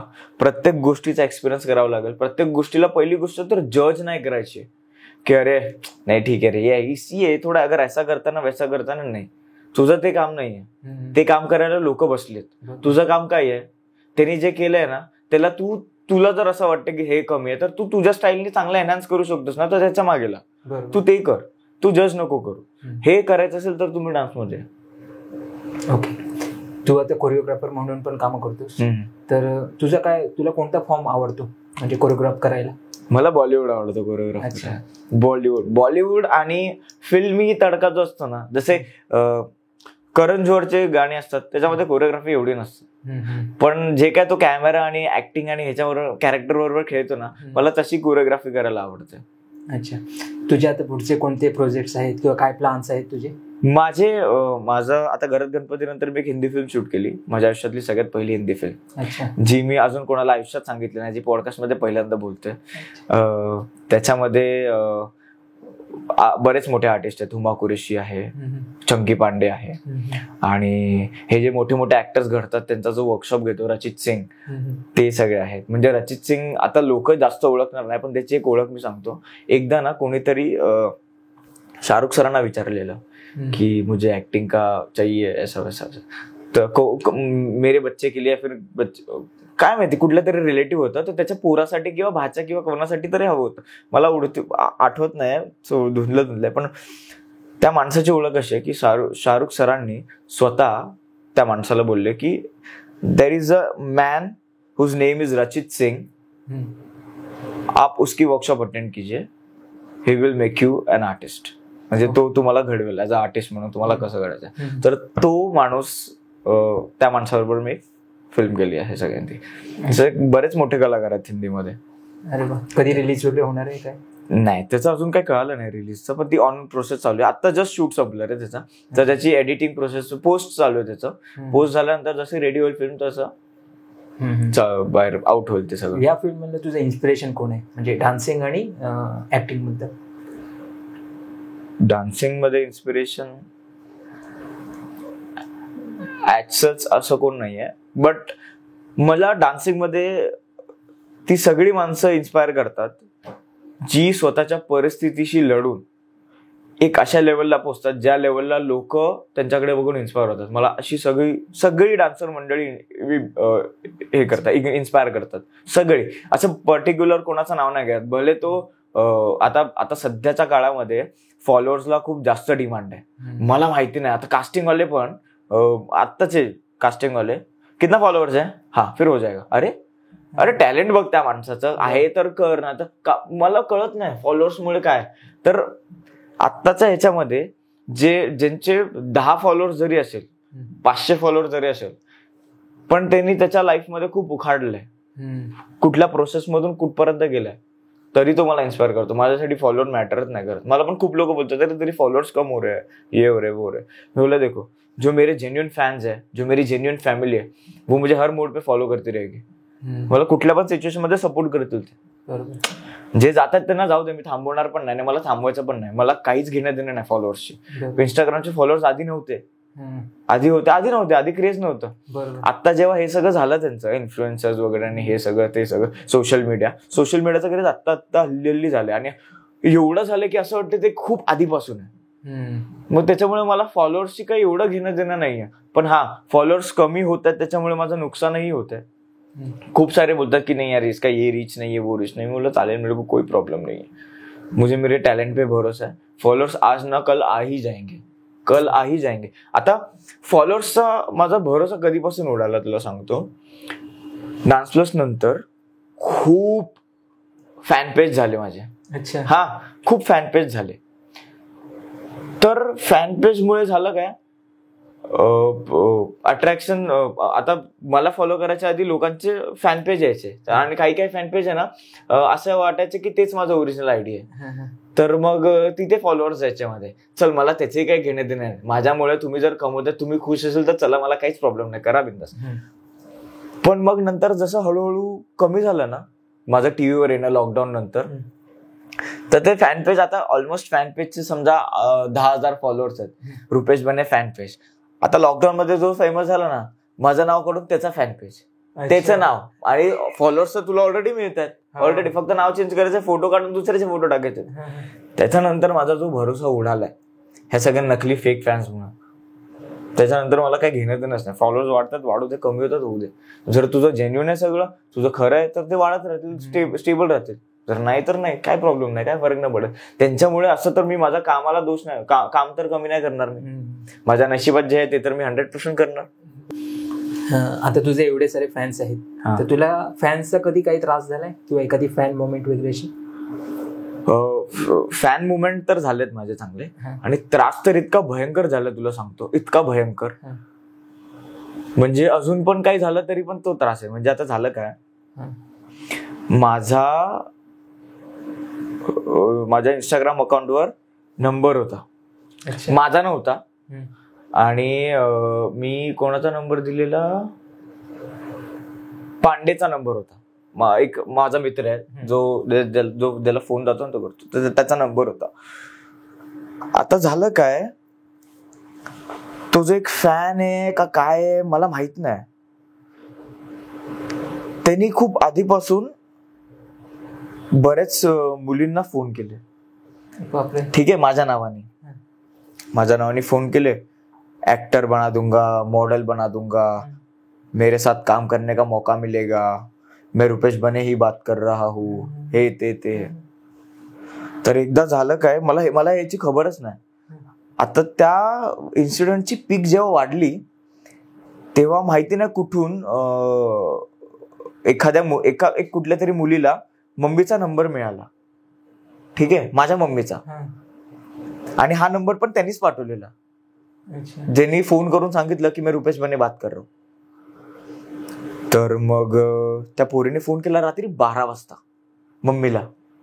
12 वाजता फोन केला तर मम्मीला बोलायला लागली, आपका बेटा ऐसा कर रहा है, आपका बेटा वैसा कर रहा है, आपका बेटा ये, आपका बेटा मेरे फोटोज मांग रहा है, ऐसे वैसे फोटोज मांग रहा है, काम दिला दूंगा बोल के ये कर रहा है. मैं बोला, तो बोले की रुपेश काय है? बोला फोन दे जरा. मी फोनवर बोललो, बोला हेलो. मैं बोला मैं रुपेश बने बात कर रहा हूँ. तो बोलते कि आप रुपेश बने नहीं बात कर रहे हो, आपका आवाज ऐसा नहीं है. मैंने बोला मैं रुपेश बने बात कर रहा हूँ, आपको किसने नंबर दिया? तो बोले आपके नाम से ऐसा कर रहा है वैसा कर रहा है. मैंने बोला कौन है, उसका नंबर भेजो, उसका अगर आपने रिकॉर्डिंग किया तो उसका ऑडियो रिकॉर्डिंग भेजो, मुझे सब भेजो. मग ती बोलली की ना मेरे अश्लील फोटोज मांगते हैं, मेरे को काम दिलाएंगे, मेरे को मिलने भी बुलाता है, ये वो है. बोले एक काम करो ना, उसका नंबर दो. मग त्याचा नंबर भेटला मला. ठीक आहे. बोला मग त्याला फोन केला, तो फोन नव्हता उचलत. मी बोले एक काम करू, आपण उसको कॉन्फरन्स पे लो. मग तिने कॉन्फरन्सवर घेतलं. मग मी बोललो की हेलो कौन बात कर रहा है. बोलता मैं रुपेश बने बात कर रहा. मैं बोला तो फिर मैं कौन हूँ. बोला मेरे को क्या पता. बोला मैं रुपेश बने बात कर रहा हूँ, और ये जो तू मेरे नाम पे सब कर रहा है ना, वो बंद कर दे. अगर फिर मुझे अगर तेरा लिंक मिल गया ना, मुझे अगर तू मिल गया ना, तो बेटा समझ ले फिर क्या हो जाएगा. तो बोलता है अरे सॉरी सर असं बोलला तो. बोला नहीं सर, एक्चुअली क्या है ना, मैं आपका बहुत बड़ा फैन हूं ना. मैंने बोला अरे ठीक है, फैन है ठीक है, लेकिन मेरे नाम की बदनामी क्यों कर रहा है. मैंने बोला तुम लोग के मेरे नाम कमाए क्या, तुम लोग खराब करोगे, तुम लोग मेरे नाम की बर्बादी करोगे, उसके लिए थोड़ी ना कमाया. मेरे को भी तकलीफ होती है यहाँ पे. अभी मेरे नाम पे तू इसको फोन किया, क्या पता तू किस और 10 जण को भी फोन किया रहेगा. बंद कर दे हे सब. ते झालं, ते ठेवलं. त्याच्यानंतर मी पोलीस स्टेशनला गेलो कंप्लेंट करायला. माझ्या नावाची खराबी होते, माझं काम आहे माझ्या साईडनी कंप्लेंट करून ठेवणं. पोलीस स्टेशनला गेलो, पोलिसांना बोललो की असं असं होतं. कोण आहे तू. मी बोललो मी कोण पण असू द्या मॅडम, पण माझ्या नावाची खराबी होते ना. मग तुमच्या नावाची खराबी का करतात लोक. बोललो तर आता जर मी पब्लिक फिगर आहे, जर मी फेमस आहे, तर माझ्या नावावर काम मुलींना देतो तो, बोलतो असं, आणि तो बदनामी करतो माझ्या नावाची. आता मी बोललो त्याच्याशी, त्याला एका मुलीचा फोन आलेला मला, माझ्या मम्मीला. तो कॉन्फरन्सवर घेतलं, मी त्याच्याशी बोललो, हा नंबर आहे आणि हा त्या पोरीचा नंबर आहे, आणि हे सगळे रेकॉर्डिंग्स आहे जो तिच्या बरोबर त्यांनी फोनवर केले ते. ते बोलते ना आम्ही या सगळ्या गोष्टींना एंटरटेन नाही करत, तुम्ही एक काम करा, त्या पोरीला सांगा कंप्लेंट करायला. मी बोलला त्या पोरीने कंप्लेंट केली तर ती कंप्लेंट माझ्यावर येईल ना, कारण ती कंप्लेंट करेल की कोणतरी रुपेश बने नावानी मला फोन करते. तर रुपेश बने कोण आहे, गुगलवर टाकलं तर मीच येणार, अजून दुसरं कोण येणार आहे, कोण नाही येणार. बोल उलट माझ्यावर येणार. माझ्या साईडनी मला कंप्लेंट करायची आहे की माझ्या नावाची खराबी करते कोणतरी, त्याचा हा नंबर आहे, तर तुम्ही तपास करा किंवा काही करा, किंवा ऍटलीस्ट मला ती लिहून तरी द्या की यांनी कंप्लेंट केली आहे बाबा. नव्हतेच करत. बोललं रे काय फालतूगिरी आहे. म्हणून मग मी त्याच्यानंतर पोलीसकडे जातच नाही. ते सगळं झालं. आता त्याच्यानंतर तो त्या पोराने हे कंटिन्यूच केलं. ठीक आहे, थोडा थांबला, 6-7 महिने थांबला, त्याच्यानंतर परत कंटिन्यू केलं. तर वैभव घुगे, वैभव दादा, त्याचा मला एकदा फोन आला. तो बोला की अरे रुपेश, तू काय अल्बम सॉन्ग वगैरे करतोस का. मी बोललो अल्बम सॉन्ग नाही, मी काय करत नाही सध्या लाईफ मध्ये, मी फक्त प्रॅक्टिस करतोय फ्लिप्सची आणि डान्सची. तो बोलते ना एक कोणतरी आहे जो तुझ्या नावाने त्यांनी बघ इंस्टाग्रामवर पण टाकलंय, टॅग केलंय, आणि मुली शोधते अल्बम सॉन्ग साठी आणि मॉडेलिंग साठी. बोला काय बोलतो. बोला नाही मी तसं करत नाही. बोलते मग बघ त्याचं काहीतरी कर, तुझ्या नावाने तो काहीतरी करतोय. मी बोललो ठीक आहे त्याचा, पण मग जर आला ना फोन वगैरे किंवा असं काय, तर त्याला सांग सरळ झाप त्याला, आणि कंप्लेंट वगैरे करायचं ते तू कर बिंदास तुझ्या साईडने. तो बोला ठीक आहे मी करतो. तर मी इंस्टाग्रामची टॅगलिस्ट बघितली माझी, तर तिथे एक बॅनर होता माझ्या नावाचा, आणि त्यांनी माझ्या आयडीला टॅग केलंय. ठीक आहे. मी पांडेला बोललो, पांडे काम कर, इस नंबर पे फोन कर और उसको पहले पूछ कि तूने रुपेश बने से परमिशन ली थी क्या ये बैनर बनाने के लिए, उसको टैग करने के लिए, उसका नाम यूज करने के लिए.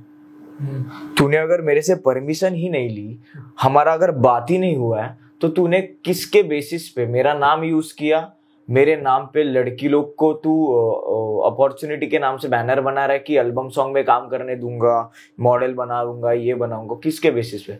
तो बोलते सर आपसे बात हुई, आपसे बात हुई, आपने फोन किया था, हमारी बात भी हुई थी फोन पे, फिर उसके बाद ही तो किया. मैंने बोला कभी. बोला नंबर भेजो, आपने कौन से नंबर से रुपेश बने से बात की, नंबर भेजो. हा तोच नंबर होता जो मला मिळालेला. मैं बोला ये फेक नंबर है. पहली बात तो अगर वो बोल रहा है ठीक है कि मैं रुपेश बने बात कर रहा हूँ, आप मेरे वीडियोस देखते हो, आपको पता है मैं टीवी पे कैसे बात करता हूँ, मेरी आवाज कैसी है, मेरे बात करने का तरीका कैसा है, तो आप ऐसे कैसे ही एरे गेरे अगर बोल रहा है मैं रुपेश बने बात कर रहा हूँ, उस पर आप भरोसा कैसे रख सकते हो. आपकी भी तो गलती है ना सर. और आप टैग मेरे ओरिजिनल आईडी पे कर रहे हो जो वेरीफाइड है, गलत बात है ये. पहली बात तो ये हटाओ और जिसका आया उसका नंबर भेजो. तर पाठवला तोच होता. आता जेव्हा कळायचं ना त्याला की आम्हाला कळालंय, तो फोन बंद करायचं, सगळं बंद करायचं. तर एकदा झालं काय, एकदा ना त्यांनी मी बोललो नाहीये कधी, तर आम्ही मध्ये एक शो केलेला डान्स दिवाने. तर त्याच्यामध्ये ना आमची बॉन्डिंग चांगली झालेली. बॉन्डिंग आमची मैत्री चांगली झालेली. इनफॅक्ट मैत्री चांगली झाल्यानंतर खूप लोकांच्या डोळ्यात बसायची ती. आणि आमचं असं काही नव्हतं, अफेअर वगैरे, लव्ह विवाह आमच्या डोक्यातच नाही, आमचं काहीच नाही. किंवा ती तशी पोरगी पण नव्हती, ती खूप चांगली आणि खूप वेल मेंटेन फॅमिलीतली पोरगी होती. आणि स्वयं आहे, मी पण एक चांगल्या फॅमिलीतला पोरगा होतो. तर आम्ही डान्स दिवाने नंतर आम्ही व्हिडिओज बनवायचो. मी नो डाऊट माझे तिच्या घरातल्यांशी चांगले संबंध होते, घरचे संबंध होते. म्हणजे मी कधी त्यांच्या घरी गेलो तरी असं नाही वाटणार की मी परक्यांच्या घरी गेलो, इतके चांगले संबंध होते. आता झालं काय की माहिती नाही कोण तिसरा माणूस होता, चौथा माणूस होता, किंवा तोच होता, किंवा काय, कोण माझ्या वाईटावर टपले किंवा काय, हा कमेंट करायला लागला घाणेरडे. ठीक आहे, पोस्टवर इंस्टाग्रामच्या, तिच्या पण आणि माझ्या पण. मग एका पॉइंट नंतर मला तर मारायची धमकी पण दिली. एका पॉइंट नंतर बंद केलं. त्याच्यानंतर तिच्यावर करायला लागला, तिच्या याच्यावर कमेंट करायला लागला. तर मग आता तिच्या घरातल्यांना, अरे कोणी पण असू दे, इतकं घाणेरडे कमेंट नाही करू शकत इंस्टाग्रामवर किंवा कुठल्याही सोशल मीडियावर. घरातल्यांनी कंप्लेंट केली, हे सगळं केलं, ते सगळं कंप्लेंट त्यांनी पण प्रोसेस केली, मी पण प्रोसेस केली कंप्लेंटची. आता झालं काय, त्यांनी जे पण ट्रू कॉलरवर नाव ठेवली फोनची, किंवा त्यांना पण फोन करून धमक्या दिल्या त्यांनी, त्यांची नावं ठेवली. त्यांचं हे ट्रू कॉलरवर त्यांनी त्याचं नाव ठेवलं रुपेश बने. ठीक आहे. त्याच्यानंतर दुसऱ्या याच्यावर नाव ठेवलं कीर्ती बने, माझ्या मम्मीचं नाव. त्याच्यानंतर परत चेंज करून नाव ठेवलं राहुल पांडे, माझा मित्र. आणि ह्या नंबरवरून तो त्यांना फोन करायचा, त्यांना घाणेरडं बोलायचा, शिव्या द्यायचा, सगळं करायचा. आणि पोलीस कंप्लेंट केली. ठीक आहे. आता ह्यांना वाटलं की माझ्याच साईडनी करतोय मी, मला काय घेणं देणं आहे, माझ्या आयुष्यात काय, मला काय तेवढीच काम आहे का हे सगळं करायचं, ह्याच्यापेक्षा चांगली काम आहेत माझ्याकडे. म्हणजे मुळात माझ्या कॅटेगरीमध्येच हे काम होत नाहीये. आणि ज्या माणसांशी तुझ्या घरातले संबंध आहेत त्या माणसांशी असं कशाला करेल तू. किंवा त्यांना असं वाटतं की त्यांना पण असं वाटलं की मी कोणाला तरी सांगतो करायला आणि मी सेफ राहतोय. अरे मला काय घेणं देणं बाबा, मी स्वतः इथे माझ्या आयुष्यात वेगळं टेन्शन चालू आहे, मला मारायची धमकी आली आहे, मी माझ्या इथे वेगळ्या पोलिसांच्या चक्रा कापतोय, इथे पोलीसवाले पण सपोर्ट करत नाहीत, आठवडा 2 आठवडा लावतात कंप्लेंट घ्यायला, इथून तिथे जा तिथून इथे जा, माझं इथे वेगळं चालू आहे. मला एकदा फोन येतो पुण्यावरून, हिंजेवाडी पोलीस स्टेशन मधून. हॅलो, रुपेश बने बोलतोय का? मी बोललो हो. हा, उद्या यायचं इथे हजेरी लावायला. मी बोललो हो, ये कंप्लेंट आहे तुझ्या नावाची. मी बोललो माझ्या नावाची कंप्लेंट आहे? बोलले येऊन जा एकदा. बोललो ठीक आहे. आणि मला तेव्हा काय माहित नव्हतं की आपला वकील घेऊन जायचा असतो, आणि असं कोणी पण पोलीस स्टेशन मधून बोललं की जायचं नसतं. जोपर्यंत त्यांच्याकडून लेटर येत नाही, जोपर्यंत आपला वकील बोलत नाही त्यांच्याशी आणि आपण वकील घेऊन जात नाही, तोपर्यंत जायचं नसतं. कारण तू गेलास नाही, तुला अटक केली तर काय करशील तू? बरोबर. तर हे मला माहित नव्हतं. मी माझ्या दादाला घेऊन गेलो, प्रीतम दादाला. गेलो तिथे बसलो, बसलो. आयुष्यात तुला सांगतो, मी पहिल्यांदा पोलीस स्टेशन मध्ये, माझा काही दोष पण नव्हता, तरी पण मी आरोपी म्हणून बसलो. आरोपी. विचार कर, एवढी सगळी मेहनत कुठून आलोय, एवढी सगळी मेहनत करून विचार पण नाही केला, आणि मी तिथे असं बसलोय. पोलीस येतात जातात बसलोय. एक आला, ज्यांनी फोन केलेला ना, बोलवलेलं, तो आला.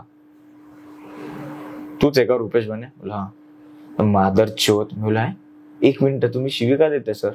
बोला तूच आहे का? तुला काय काय पोरींचं काय, तुझं त्रास कशाला देतो, तुझं लय उठतोय का?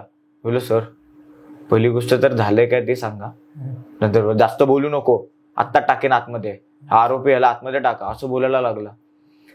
मी पहिली तर माझी काकीवरती लोकांची खूप सणक, त्याने तर असं बोललं ना की प्रीतम दादा मला बोललं की शांत हो, तू त्यांच्या एरियात आहेस, काय करशील तर अजून अटकशील, ऑलरेडी काही नसताना पण करतो. त्याच्यानंतर आतमध्ये गेलो, मी त्यांना बोललो की सर, ज्यांनी पण कंप्लेंट केली असेल, मला माहिती आहे कोणी केली, ज्यांनी पण माझ्यावर कंप्लेंट केली असेल, पहिली गोष्ट तर मी ही कंप्लेंट केली माझ्या वतीने ठाणे पोलीस स्टेशनमध्ये.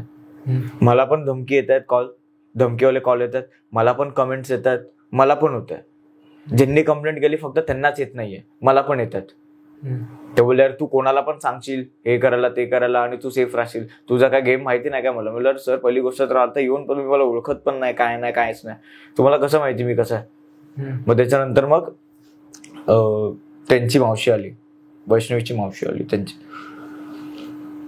मी त्यांना पण फोन केलेला जेव्हा पोलीस स्टेशन मधून फोन आलेला की मावशी असं असं फोन आला पोलीस स्टेशन मधून, काय झालंय काय. तर ते काय नाही, फक्त ते चेकअप बोलतात आपलं हजेरी नाही, काय बोलतात त्याला, हा जबानीसाठी फक्त विचारपूस करायला बोलवलं असेल तुला. बोललो ठीक आहे. मी गेलो, जसे ते आले ना, आई शपथ सांगतो, तू मला भरोसाच नव्हता की ते असे वागतील रे माझ्याशी. त्यांनी सगळं फाईल बिल बनवून ठेवलेलं, हे सगळं, हे बघा हे असे कमेंट येतात, ह्या अकाउंटवरून येतात, मग त्या अकाउंटवरून येतात, मग ह्या अकाउंटवरून येतात, आणि आम्ही जागा तपास लावलं तर ह्याचा मित्र आहे पांडे म्हणून त्याच्यावर आलं, ह्यानीच करवलंय, ह्याच करवलंय. बोला आई, मी बोललो की बघा मावशी, तुम्हाला पण माहिती आहे मी कसा आहे, ठीक आहे. पहिली गोष्ट तर मला काही घेणं देणं नाहीये या सगळ्या गोष्टींशी, मी का करीन असं. मला ऑलरेडी माझ्या आयुष्यात वेगळा व्याप चालू आहे, त्यात मी हा व्याप घेतोय तुमचा, ते पण माझा काही दोष नसताना पण मी घेतोय दोष अंगावर. मी पण भांडत बसलो तिथे, आणि तिथे सगळे जे चांगले बोलायचे ना माझ्याशी ते पण असे आरोपी सारखे बघत होते. आयुष्यात सांगतो निलेश, मी एवढा फ्रस्ट्रेट झालेलो, एवढा फ्रस्ट्रेट. मी आयुष्यात असा विचार केला की एवढं मोठं बनायचं ना, मला एवढं मोठं बनायचं ना की कोणी विचार जरी केला ना की कोणाला आरोपी जरी बनवायचं असेल मला, तरी तो 10 वेळा विचार करेल. आणि पोलीस स्टेशन मध्ये जरी गेलो ना तरी 10 लोक मला उठून उभे राहून सलाम करतील. मला एवढं मोठं बनायचं. तेव्हा मी विचार केला, काहीच काम, अरे माझा काहीच दोष नव्हता रे, काहीच दोष नव्हता. मला स्वतःला कॉल यायचे. मी अहमदाबादला गेलेलो वर्कशॉपला, ठीक आहे. तर एकदा तर मला अकाउंट पण मिळालेलं त्याचं, SRK होतं, श्रीराम केशव असं त्याचं हे होतं नाव इंस्टाग्रामवर. तर एकदा मला मिळालं अकाउंट, मग त्याच्यानंतर त्याने अकाउंट बंद केलं, सगळं ब्लॉक करून ठेवलेलं. मला ज्या अकाउंटवरून जो फॉलो करायचा ना, मेसेज करायचा, सगळ्यांना ब्लॉक केलं. मग सगळ्या याच्यावरून मला ब्लॉक केलं. एकदा मी अहमदाबादचं वर्कशॉप करून येत होतो. आता हा सगळा मॅटर मिटला, पोलिसांनी मला लेटर वगैरे दिलं की हे लेटर आहे, ह्याच्या पुढे तुझा काही कॉल आला ना पाहिजे, हे नाही आलं पाहिजे, ते नाही आलं पाहिजे, ते सगळं करून लेटर दिलं आणि सोडून दिलं. त्याच्यानंतर मी या साईडून वकील करतोय, मी असं झालं तसं झालं, हे झालं ते झालं. वकील बोलले की तू टेन्शन घेऊच नको, ज्यांनी पण केलंय ना आपण त्याच्याच उलट्यामध्ये घोडा लावू. मी बोललो मला कोणाला घोडा बिडा नाही लावायचा, जो करतोय ना ज्याच्यामुळे मी फसतोय त्याला फक्त पकडा आणि माझ्या समोर आणा, बस. मला फक्त त्याच्याशी बोलायचं. हे सगळं झालं. त्याच्यानंतर मग अहमदाबादचं वर्कशॉप करून आलो. येताना ना ट्रेनमध्ये पांडेला एक फोन येतो, हॅलो. एकदा दोनदा त्याने इग्नोर केला. मी तिसऱ्यांदा बोललो मी कोण आहे बे, दे मेरे को. तो त्यातून फोन आला, ए रुपेश बने, हाँ क्या आ गया ना स्वाद, मरना है क्या तेरे को. बोलो कौन बोल रहा है रे तू. बोले तू ढूंढते रह जाएगा, तू किसी को भी कंप्लेंट कर, तू मेरे को पकड़ ही नहीं पाएगा, तू ये तू वो तू असा. आणि त्याने फोन कट केला रे. आणि मी फोन ठेवला. त्याच्यानंतर मी ट्रू कॉलरवर बघितलं. एक तर ट्रू कॉलरवर नाव माझंच आहे, रुपेश बने, पण तो फसला पण त्याला अजून पकडला नाही, कारण पोलिसांना भरोसाच होत नाही. पण माझ्या याच्यामध्ये तो भेटला मला, तोच होता. ट्रू कॉलरवर जेव्हा आपण आपले डिटेल्स भरतो, आपण नाव चेंज करू शकतो, पण त्याने ईमेल आयडी त्याचा स्वतःचा टाकलेला, त्याच्यामध्ये त्याचं नाव होतं.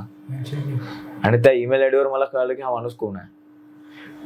पण प्रॉब्लेम असा, माझ्या हातात पॉवर नाही की त्याला पकडू शकतो मी लिगली मी पकडू शकतो अशी पॉवर नाही माझ्याकडे, पण इलिगली मी पकडू शकतो. पण आणि मला ते करायचं नाहीये. पण जर कधी भेटला तो माझा कधी आत्ता नाही, पण जेव्हा माझ्याकडे पॉवर येईल, जेव्हा माझा बेस बनेल, जेव्हा माझी लिगली पॉवर येईल, जेव्हा हातात सगळे असतील माझ्या, तेव्हा मी त्याला काहीतरी भेटणार आणि त्याच्याशी बोलणार, वार्ता करणार मस्त प्रॉपर, आणि त्याला डोस पाणी थोडा लिगली देणार, असं करणार. आणि अजून पण तो कधीही फोन करू शकतो किंवा कधीही कमेंट करू शकतो आणि कधीही माझं नाव खराब करू शकतो तो. एकदा तर मी नाशिकमध्ये होतो, एक शूट करायला गेलेलो, अल्बम माझा स्वतःच हे करत होतो शूट, मी कव्हर सॉन्ग शूट करत होतो. तर तिथे एक औरंगाबाद नाका म्हणून एक जागा आहे, तिथे एक बार आहे, आणि त्याच्या आधी टायगर ग्रुप मधून मला फोन आलेला, टायगर ग्रुप, आणि त्यांना कॉन्टॅक्ट, त्यांचा ओळखीचा एक डान्सर होता ज्याच्याबरोबर मी काम केलेलं, त्यांना त्यांच्या थ्रू माझा कॉन्टॅक्ट मिळाला. तर तिकडचा एक दादा होता, त्याचं नाव मला आठवत नाही, पण चांगलाच होता तो दादा. तो आधी माझ्याशी बोलला की अरे रुपेश, काय असं सगळं होतंय. म्हणलं अरे दादा, माझ्या नावाचे नाव वाटलं होतं कोणतरी, मला खरंच माहिती नाही कोण करतंय काय करतंय, माझं नाव असं यूज होतंय, आणि माझ्या नावाने ना प्रत्येक पोरींना फोन करतोय, आयांशी भांडतोय, आईवरून शिव्या देतोय, खूप घाणेरडं बोलतोय, मला पण नाही माहिती, मी स्वतः वैतागलोय, बोललो मला माहितच नाही. तो बोलले एक काम कर, तू कंप्लेंट टाकून दे. बोलला दादा मी कंप्लेंट टाकायला गेलेलो, पण ते पोलीसवाले घेतच नव्हते. तो बोलला की तू माझं नाव सांग, मी येतो पोलीस स्टेशनला. हेलो ठीक आहे. मी अभिनय कट्ट्यावर पण गेलेलो हा मॅटर घेऊन किरण सरांवर, कारण तो जो दादा होता ना टायगर ग्रुपवाला, तो किरण सरांचा ओळखीचा होता. मी किरण सरांना पण बोललो की सर असं झालंय. सर आले, भेटले, बोलले वगैरे. सर पण बोलले की अरे हा कसा करू शकतो पोरगा, मी ओळखते या पोराला, कसा कुठून काय आलाय मला माहिती आहे, आणि याचा तो स्वभावच नाही, याचा संस्कारच नाही, बोलले ते. मग तो टायगर ग्रुपवाले दादा पण बोलले की हो मला पण माहिती आहे येते ते. आणि ती मीटिंग कधी झाली माहितीये का, मी नाशिकला गेलो, हा कॉल झाला त्याच्यानंतर नाशिकला मला रात्री सकाळी फोन आला टायगर ग्रुप मधून, फोन आला, दादाला बोल, तो दादा मला परत बोलला, त्या दादाचा फोन आला, दादा मला बोलला की अरे रुपेश काय तू काल रात्री परत फोन केला. बोललो अरे दादा मी नाही केला, काल रात्री मी रात्रभर, पहिली गोष्ट तर मला आज शूट करायचं आहे, त्याचं मी सगळं शॉर्ट डिव्हिजन करत होतो, गाणं कोरिओग्राफ करत होतो, सेटअप वगैरे करत होतो, ह्या सगळ्या गोष्टीमध्ये माझ्या रात्री 3 वाजले, मी का कॉल करू, मला काही कामधंदे नाहीत का. तो बोलला अरे काय कोणतरी ऋषिकेश दादा म्हणून आहे, तो बोलले ऋषिकेश दादांचा फोन येईल त्यांच्याशी बोल. मी बोललो ठीक आहे, कॉन्फरन्सवर घे किंवा दे त्यांना नंबर माझा. आणि ज्या नंबरवरून फोन आलाय, ज्या पण मुलीला जिनी टायगर ग्रुप जे समाजसेवा करतात त्यांना कंप्लेंट केली, बोलले तो नंबर बघा ना, तो रुपेश बनेचा आहे का नाहीये, तो माझा नंबर आहे का नाहीये, तो नंबर मला पाठवा, कारण मला पण आले. मग मी त्यांना पण रेकॉर्डिंग पाठवली की अशीची रेकॉर्डिंग मला पण आली आहे कोण दुसऱ्यांशी बोलताना. मग त्यांचा फोन आला, मग ते बोलायला लागले काय रे रात्री तुझा लय उठतो, हा दिवसभर शांत असतो, रात्री लय उठतो, काय पोरींना फोन वगैरे करतो. मी बोललो रे पोरी आया बहिणीची बोलायची अक्कल बिक्कल आहे का नाही तुला. मी बोललो रे दादा, पहिली गोष्ट तर आई बहिणीशी कसं बोलतात हे मला तुम्ही नका सांगू, माझ्या घरी पण आया बहिणी आहेत, त्यांच्याशी कोण वाकड्यात बोललं तर मला हा राग जायज आहे, पण मी केलंच नाहीये ना. त्यांच्याशी कोण वाकडं बोललं तर मी पण रागवणारच, पण मी हे केलंच नाहीये ना सर. तुम्हाला पाहिजे तर माझ्याकडे पण जे रेकॉर्डिंग आहेत ना माझ्या नावाने जो दुसऱ्यांना बोललाय ते पण माझ्याकडे आहेत. ते बोलले तू आता कुठे आहे. मी बोललो मी नाशिकला आहे. मी बोललो पाहिजे तर समोरासमोर भेटून बोलूया आपण. मी स्वतः समोरून बोललो, मला काय गरज आहे, जर मी केलंय तर मी कशाला बोललो की समोरून भेटून बोलूया. मी बोललो की मी भेटून बोलूया आपण. तो बोलले आत्ताच्या आत्ता औरंगाबाद नाक्याला माझा माणूस येतोय. बोललो ठीक आहे. मी गेलो औरंगाबाद नाक्यावर. मी गेलो, एक बार होता, बारच्या बाजूला एक टेबल होता, कोपरा, तिथे बसलो, तिथे बसवलं. ठीक आहे. ते एक काय त्याचं नाव नाही माहिती, काळा असा होता दिग्पाड आणि गोल चेहरा होता त्याचा. तो आला, तो काय करतो तू, हा हे करतो ते करतो. मी बोललो अरे पहिली गोष्ट तर हे बघ, हे त्या माणसाचे रेकॉर्डिंग आहेत जे मला आलेत, ते मला पोरीने पाठवलेत. एका माहिती नाही तिला नंबर माझ्या मम्मीचा कुठून मिळाला आणि काय झालं काय माहिती नाही, पण हे माझ्याकडे आलेत. हे रेकॉर्डिंग्स पण आहेत, हे बघ आणि माझा आवाज बघ आणि माझी भाषा बघ, संबंधच नाहीये. आणि ज्या पोरीने आणि ज्या पोरीने कंप्लेंट केली ती होती आय गेस वरुडची, औरंगाबाद का अमरावती साईडची. आणि त्यांना एवढं छळलेलं त्या पोराने, एवढं छळलेलं माझ्या नावाने, ते बिचारे एवढे त्रासवलेले. आणि त्यांनी व्हॉट्सअपवर माझा फोटो ठेवला रुपेश बने आणि नंबर वगैरे, जेणेकरून व्हॉट्सअपवर बोलताना असं वाटेल की रुपेश बनेशी बोलतात. ठीक आहे. बरं, त्यांनी हॅपी बर्थडेचा त्या पोरीचा बॅनर पण टाकलेला. ठीक आहे. त्या बॅनर कोणी बनवलाय, कुठे बनवलाय, त्याचा नंबर होता. ठीक आहे. मी बोललो बॅनर पण टाकलाय त्यांनी, पण तो नंबर बघा कुठचा आहे, त्याला जाऊन विचारा की रुपेश बने म्हणजे मीच, हा जो चेहरा हाच आलेला का तिथे बॅनर बनवायला, किंवा हा जो आवाज आहे हाच होता का, ही जी भाषा आहे हाच होता का, ते बोला ना, ते विचारा ना तुम्ही. बोलते ते आम्हाच्याशी काय घेणं देणं नाही. बोला अरे तो मला लागला मारायला, त्याने मला एक चापट मारली.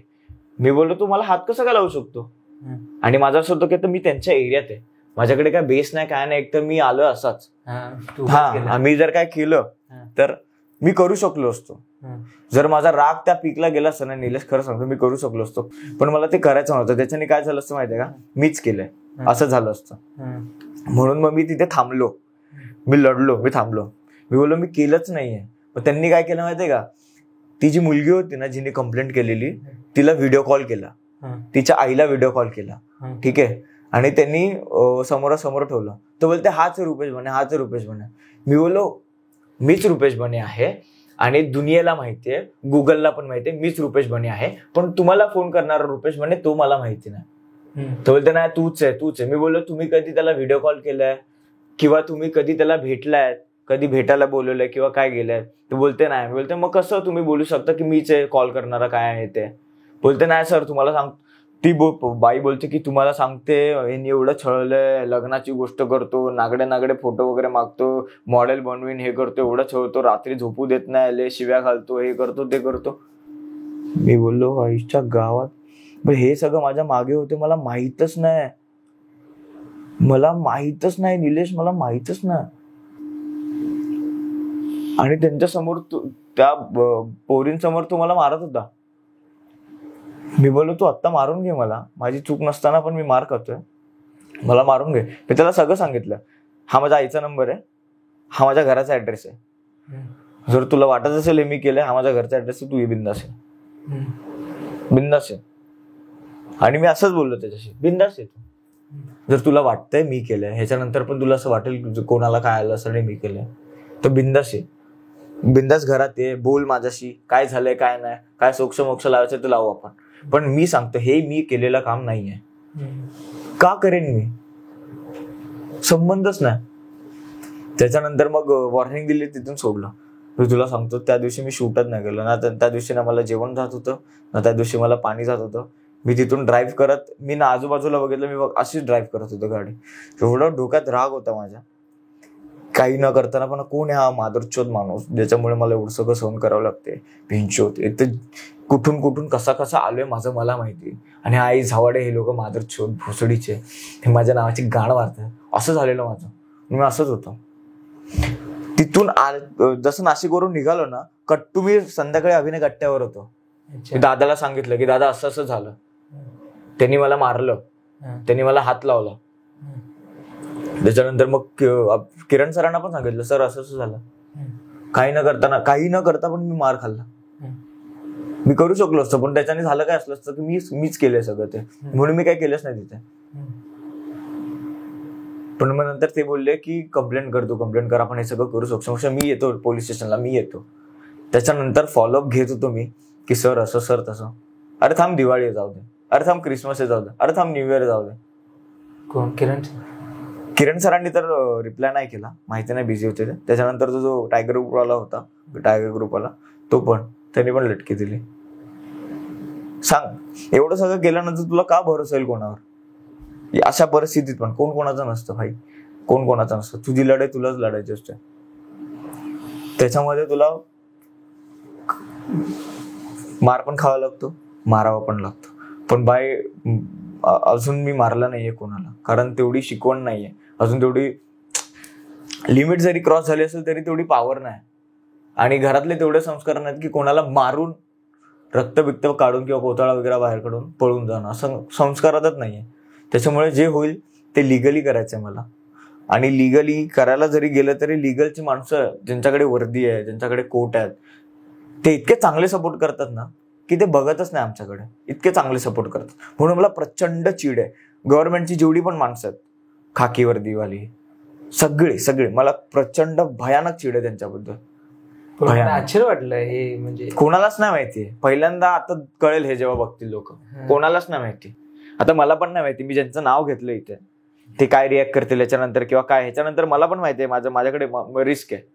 ह्याच्यानंतर काय झालं, कोण कसं येईल धावत वगैरे, काय मारायला बिरायला, रिस्क तर आहे. कारण मी नाव घेतले, नाव फोडलेत. कोणाबरोबर झालं, कोणाचं झालं, नाव फोडलेत ना. पण हे बाहेर येणं गरजेचं आहे माझ्या हिशोबाने. कारण बोलणार कुठे, कोणाला बोललं तर भरोसाच नाही बसणार की ह्याच्या आयुष्यात असं सगळं झालंय. लोकांना काय वाटतं माहितीये का, मी डान्स प्लस जिंकल्यानंतर खूप ऐशो आरामात आहे, खूप कमवतोय, खूप माझ्या आयुष्यात काय वांदाच नाहीये, काहीच नाही, सगळं. मला पण असंच वाटत होतं बघ, काहीच नाही. लोक मला बोलतात की अरे सुन ना बने, पैसे की जरूरत यार, 50,000 भेज ना. त्याला काय सांगू, मलाच गरज आहे, मलाच तू पाठव. अरे असं नाही. आता जेव्हा चाळीत होतो तेव्हा एक्सपेन्सेस वेगळे होते. बरोबर. जेव्हा तू अपग्रेड होतोस तेव्हा तुझे एक्सपेन्सेस पण अपग्रेड होतात. आणि काही आता तू चाळीतून बिल्डिंग मध्ये गेला तर तुझी सवय चाळीतली नाही राहत. बरोबर. तुला अपग्रेड व्हावं लागतं, त्या सोसायटीमध्ये फिट व्हावं लागतं. आणि हा खूप घाणेरडा पॉईंट आहे सोसायटीमध्ये फिट होणं. खूप घाणेरडा पॉईंट आहे. का व्हायचं फिट? मला जसं राहायचं तसं राहू द्या, मला सोसायटीमध्ये फिट नाही व्हायचं. तरी पण त्यातल्या त्यात मी जसं चाळीत राहतो तसं राहायचा प्रयत्न करतो.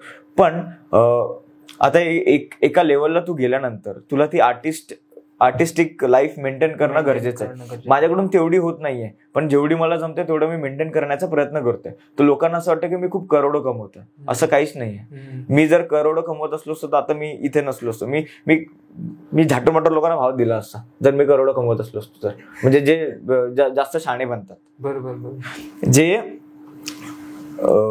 माझ्या स्ट्रगल पिरियड पासून आतापर्यंत माझ्या सोबत आहेत, मी फक्त त्यांनाच भाव देतो. आणि का नाही द्यायला पाहिजे त्यांना भाव? त्यांनाच द्यायला पाहिजे. बाकीचे बाहेरचे जे येतात, जे नवीन, चल ठीक आहे. जेव्हा डान्स प्लस जेव्हा मी जिंकलो ना, जेव्हा तेव्हा डोंबिवलीमध्ये रॅली निघाली, ठीक आहे, तर घरच्यांचं पण स्वप्न होतं. कारण लहानपणापासून रियालिटी शो बघतोय, जे जिंकतात त्यांची रॅली बिली निघते, तर त्यांचं पण एक स्वप्न असतं की आपला पोरगा जर झाला तर आपल्या पोराची पण निघाली पाहिजे, लोकांना कळालं पाहिजे.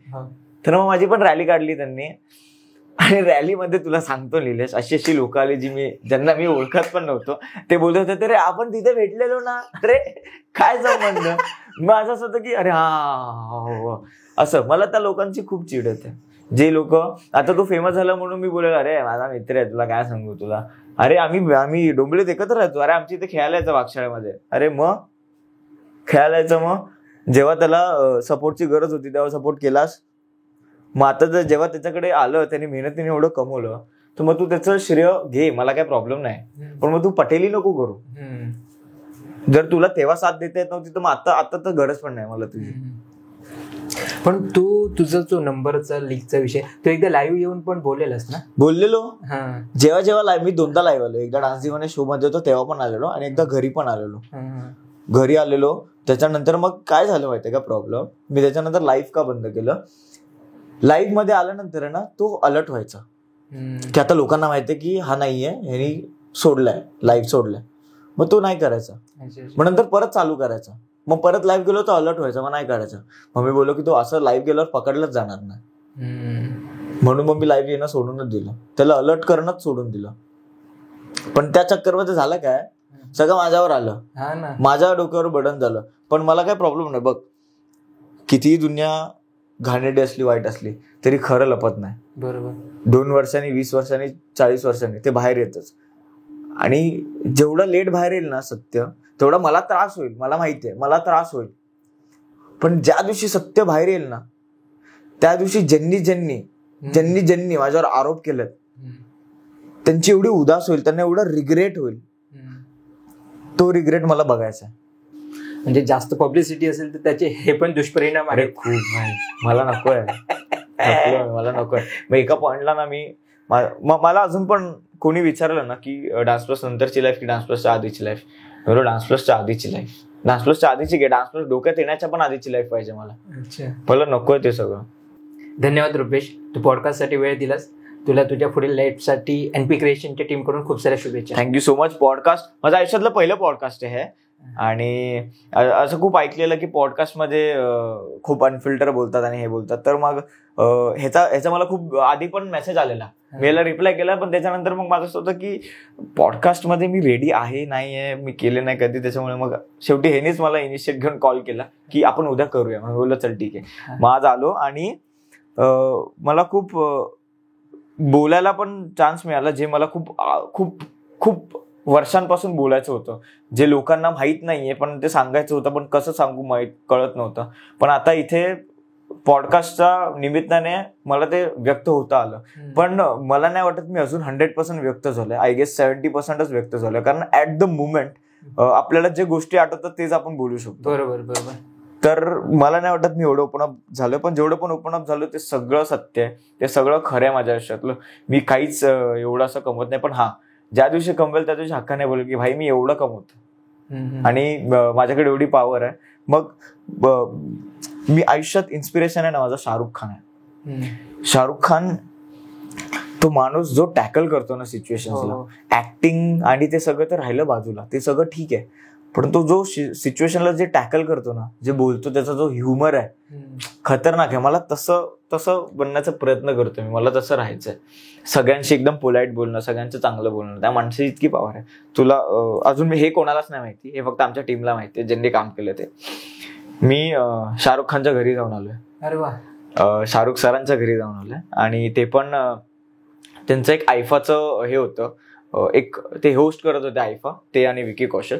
तर त्यांचा एक परफॉर्मन्स होता फाईट वाईज आणि थोडा गिमिक परफॉर्मन्स बसवायचा होता. तर तो आमच्या टीमला मिळाला, विवेक सर आणि ऋषी सरांना. तर आम्ही गेलो आणि सरांना तर मी सांगितलेलं की सर अगर शाहरुख सर का कुछ आएगा ना तो पहले मुझे कॉल करो. मग त्यांनी कॉल केला, ते बोले पासपोर्ट आहे का? मला पासपोर्टच नाही. दुबईला जायला मिळालं असतं सरांबरोबर काम करायला. तर मग त्यांची रिहर्सल केली. जो शाहरुख सरांचा पार्ट होता तो मी केला आणि रिहर्सल वगैरे केली, त्यांना व्हिडिओ वगैरे पाठवला आणि त्यांच्या घरी रिहर्सलला बोलवलं त्यांनी. त्यांना शिकवायचं होतं शाहरुख सरांना. मी फुल एक्साइट गेलो, मस्त गाडी घेऊन मन्नतच्या बाहेर गाडी लावली आणि आतमध्ये गेलो. मन्नत मध्ये सिक्युरिटी वगैरे चेक, फोन बिन जप्त, सगळं जप्त, काहीच नाही. गेलो, त्या माणसाने त्याच्या घरी असं वाटत नाही की ते घर त्याचं आहे, तिथे जे काम करतात ना असं वाटतं त्यांचं घर आहे. म्हणजे इतका फ्री आहे तो माणूस त्या सगळ्यांशी, आणि त्यांनी इतकं ब्लाइंडली त्या सगळ्यांकडे सोपवलं ते की त्याला फक्त एवढंच आहे की त्याची फॅमिली आणि त्यांनी जो ऑरा त्याचा क्रिएट केलाय, त्याचे फॅन्स आणि त्याची फ्रेंड्स फॅमिली, तेवढंच. बाकी त्याचं घर पण त्याची सगळी माणसं सांभाळतात, काहीच नाही करत तो फक्त कामाकडे फोकस करतो. आणि तो माणूस इतका कामाशी निष्ठ आहे, तो एकनिष्ठ आहे. शाहरुख खान, त्याला काय गरज आहे रिहर्सल आणि हे सगळे, म्हणजे आहे रिहर्सलची, पण तो तशी रिहर्सल करतो जशी आम्ही करायचो. आम्ही गेलो 11 वाजता तिथे, तो आला 2 वाजता ह्याच्यासाठी, कारण तिथे सेटअप रेडी होत होता जो आयफाला लागणार होता. पूर्ण ब्लॅक स्क्रीन हवी होती, हे सगळं ते सगळं, आणि पाऊस पण पडत होता. तर सगळं झालं, सेटअप वगैरे रेडी झालं, आम्ही रेडी झालो. त्यांना दाखवायचं होता परफॉर्म करून की सर ये ऐसा होगा, ऐसा सामने किया. तो आला, फुल असा आला, एकदम हिरो सारखा आला. त्याची मुलगी आली, त्याची वाईफ आली आणि त्याची सगळी टीम आली, सगळं वर सिक्युरिटी वगैरे आली आणि बसले समोर बसले आणि मी समोर तिथे परफॉर्म करतोय. शाहरुख सर जो पार्ट करणार होतो तोच पार्ट मी करत होतो त्यांच्या समोर, आणि 2दा परफॉर्म केला. इतकं, आणि माझं असं होतं की अब तो मुझे मौका मिला, अब तो मैं नहीं छोडूंगा, उसके जैसा ट्राय करूंगा करने का. परफॉर्म वगैरे केला. त्याच्यानंतर आम्ही नॉर्मल एक लाईन आम्ही फक्त एक लाईन मारलेली परफॉर्मन्सची, ठीक आहे. नंतर त्या माणसाने त्या लाईनला इतकी चांगली डिझाईन बनवून ते पूर्ण प्रॉपर त्याचं एक डिझाईन क्रिएट केलं ना त्या परफॉर्मन्सचं. त्या माणसाने त्या परफॉर्मन्सला एक 4 चांद लावले, डिस्कस केलं. आणि असं पण नाही की यही करो वही करो, बोले की सर ऐसा हो सकता है सर, ऐसा, एवढं पोलाइट बोलायचं तो. आणि आम्ही असे उभे डिस्कशनला सरांबरोबर, शाहरुख सरांबरोबर असं, आणि सगळं डिस्कस वगैरे झालं. त्याच्यानंतर सरांना करवायचं होतं थोडे स्टंट बिंटचे, मग सरांना थोडं सपोर्ट वगैरे झाला असे, सरांची कंबर वगैरे पकडलेली आणि हे सगळं, सरांना फुल टच वगैरे केलेलं असं आणि फुल सपोर्ट दिलेला. आणि ते बोलले की हा मैं कम्फर्टेबल हो. आणि ते बल्कि एक सीन होता, त्यांना अशी फाईट मारतो आणि ते असे करतात आणि ना मागून असे उचलतात आणि मग ते 3D मध्ये असे स्लो होतात. ठीक आहे, स्लो होतात. मग ते बोलले की काम करो, उसके बाद है ना नीचे लेके और मुझे छोड़ दो, मैं टंबल मार के फ्लिप मार के चले जाऊंगा. या वयात पण ते बोलले की मी फ्लिप मार के टंबल मार के चले जाऊंगा. आणि तो माणूस इतका क्रेझी ऍक्शन साठी, त्याला छोटा पण ऍक्शनचं दिलं ना तरी तो तितक्याच मनापासून करतो जेवढे मोठे ऍक्शन मनापासून करतो. छोटं काम पण तो इतकं मनापासून करतो ना. एवढा इन्स्पायर झालो त्या माणसं, एवढा इन्स्पायर, खतरनाक. आणि असं पण नाही की तो आल्यावर कोणालाच नाही भेटला, सगळ्यांना भेटला. Hi Shahrukh, hi I am Shahrukh, hi I am Shahrukh, hi I am Shahrukh असा भेटला. त्याला काय गरज आहे? ओळख करून द्यायची गरज पण नाही ना. काय माणूस आहे यार तो, खतरनाक माणूस. आणि त्यांनी सगळ्यांसाठी तिथे चहा पाणी, नाश्ता, चिप्स, वेफर्स सगळं अरेंज करून ठेवलेलं त्यांनी. अच्छा, खतरनाक माणूस आहे तो, खतरनाक.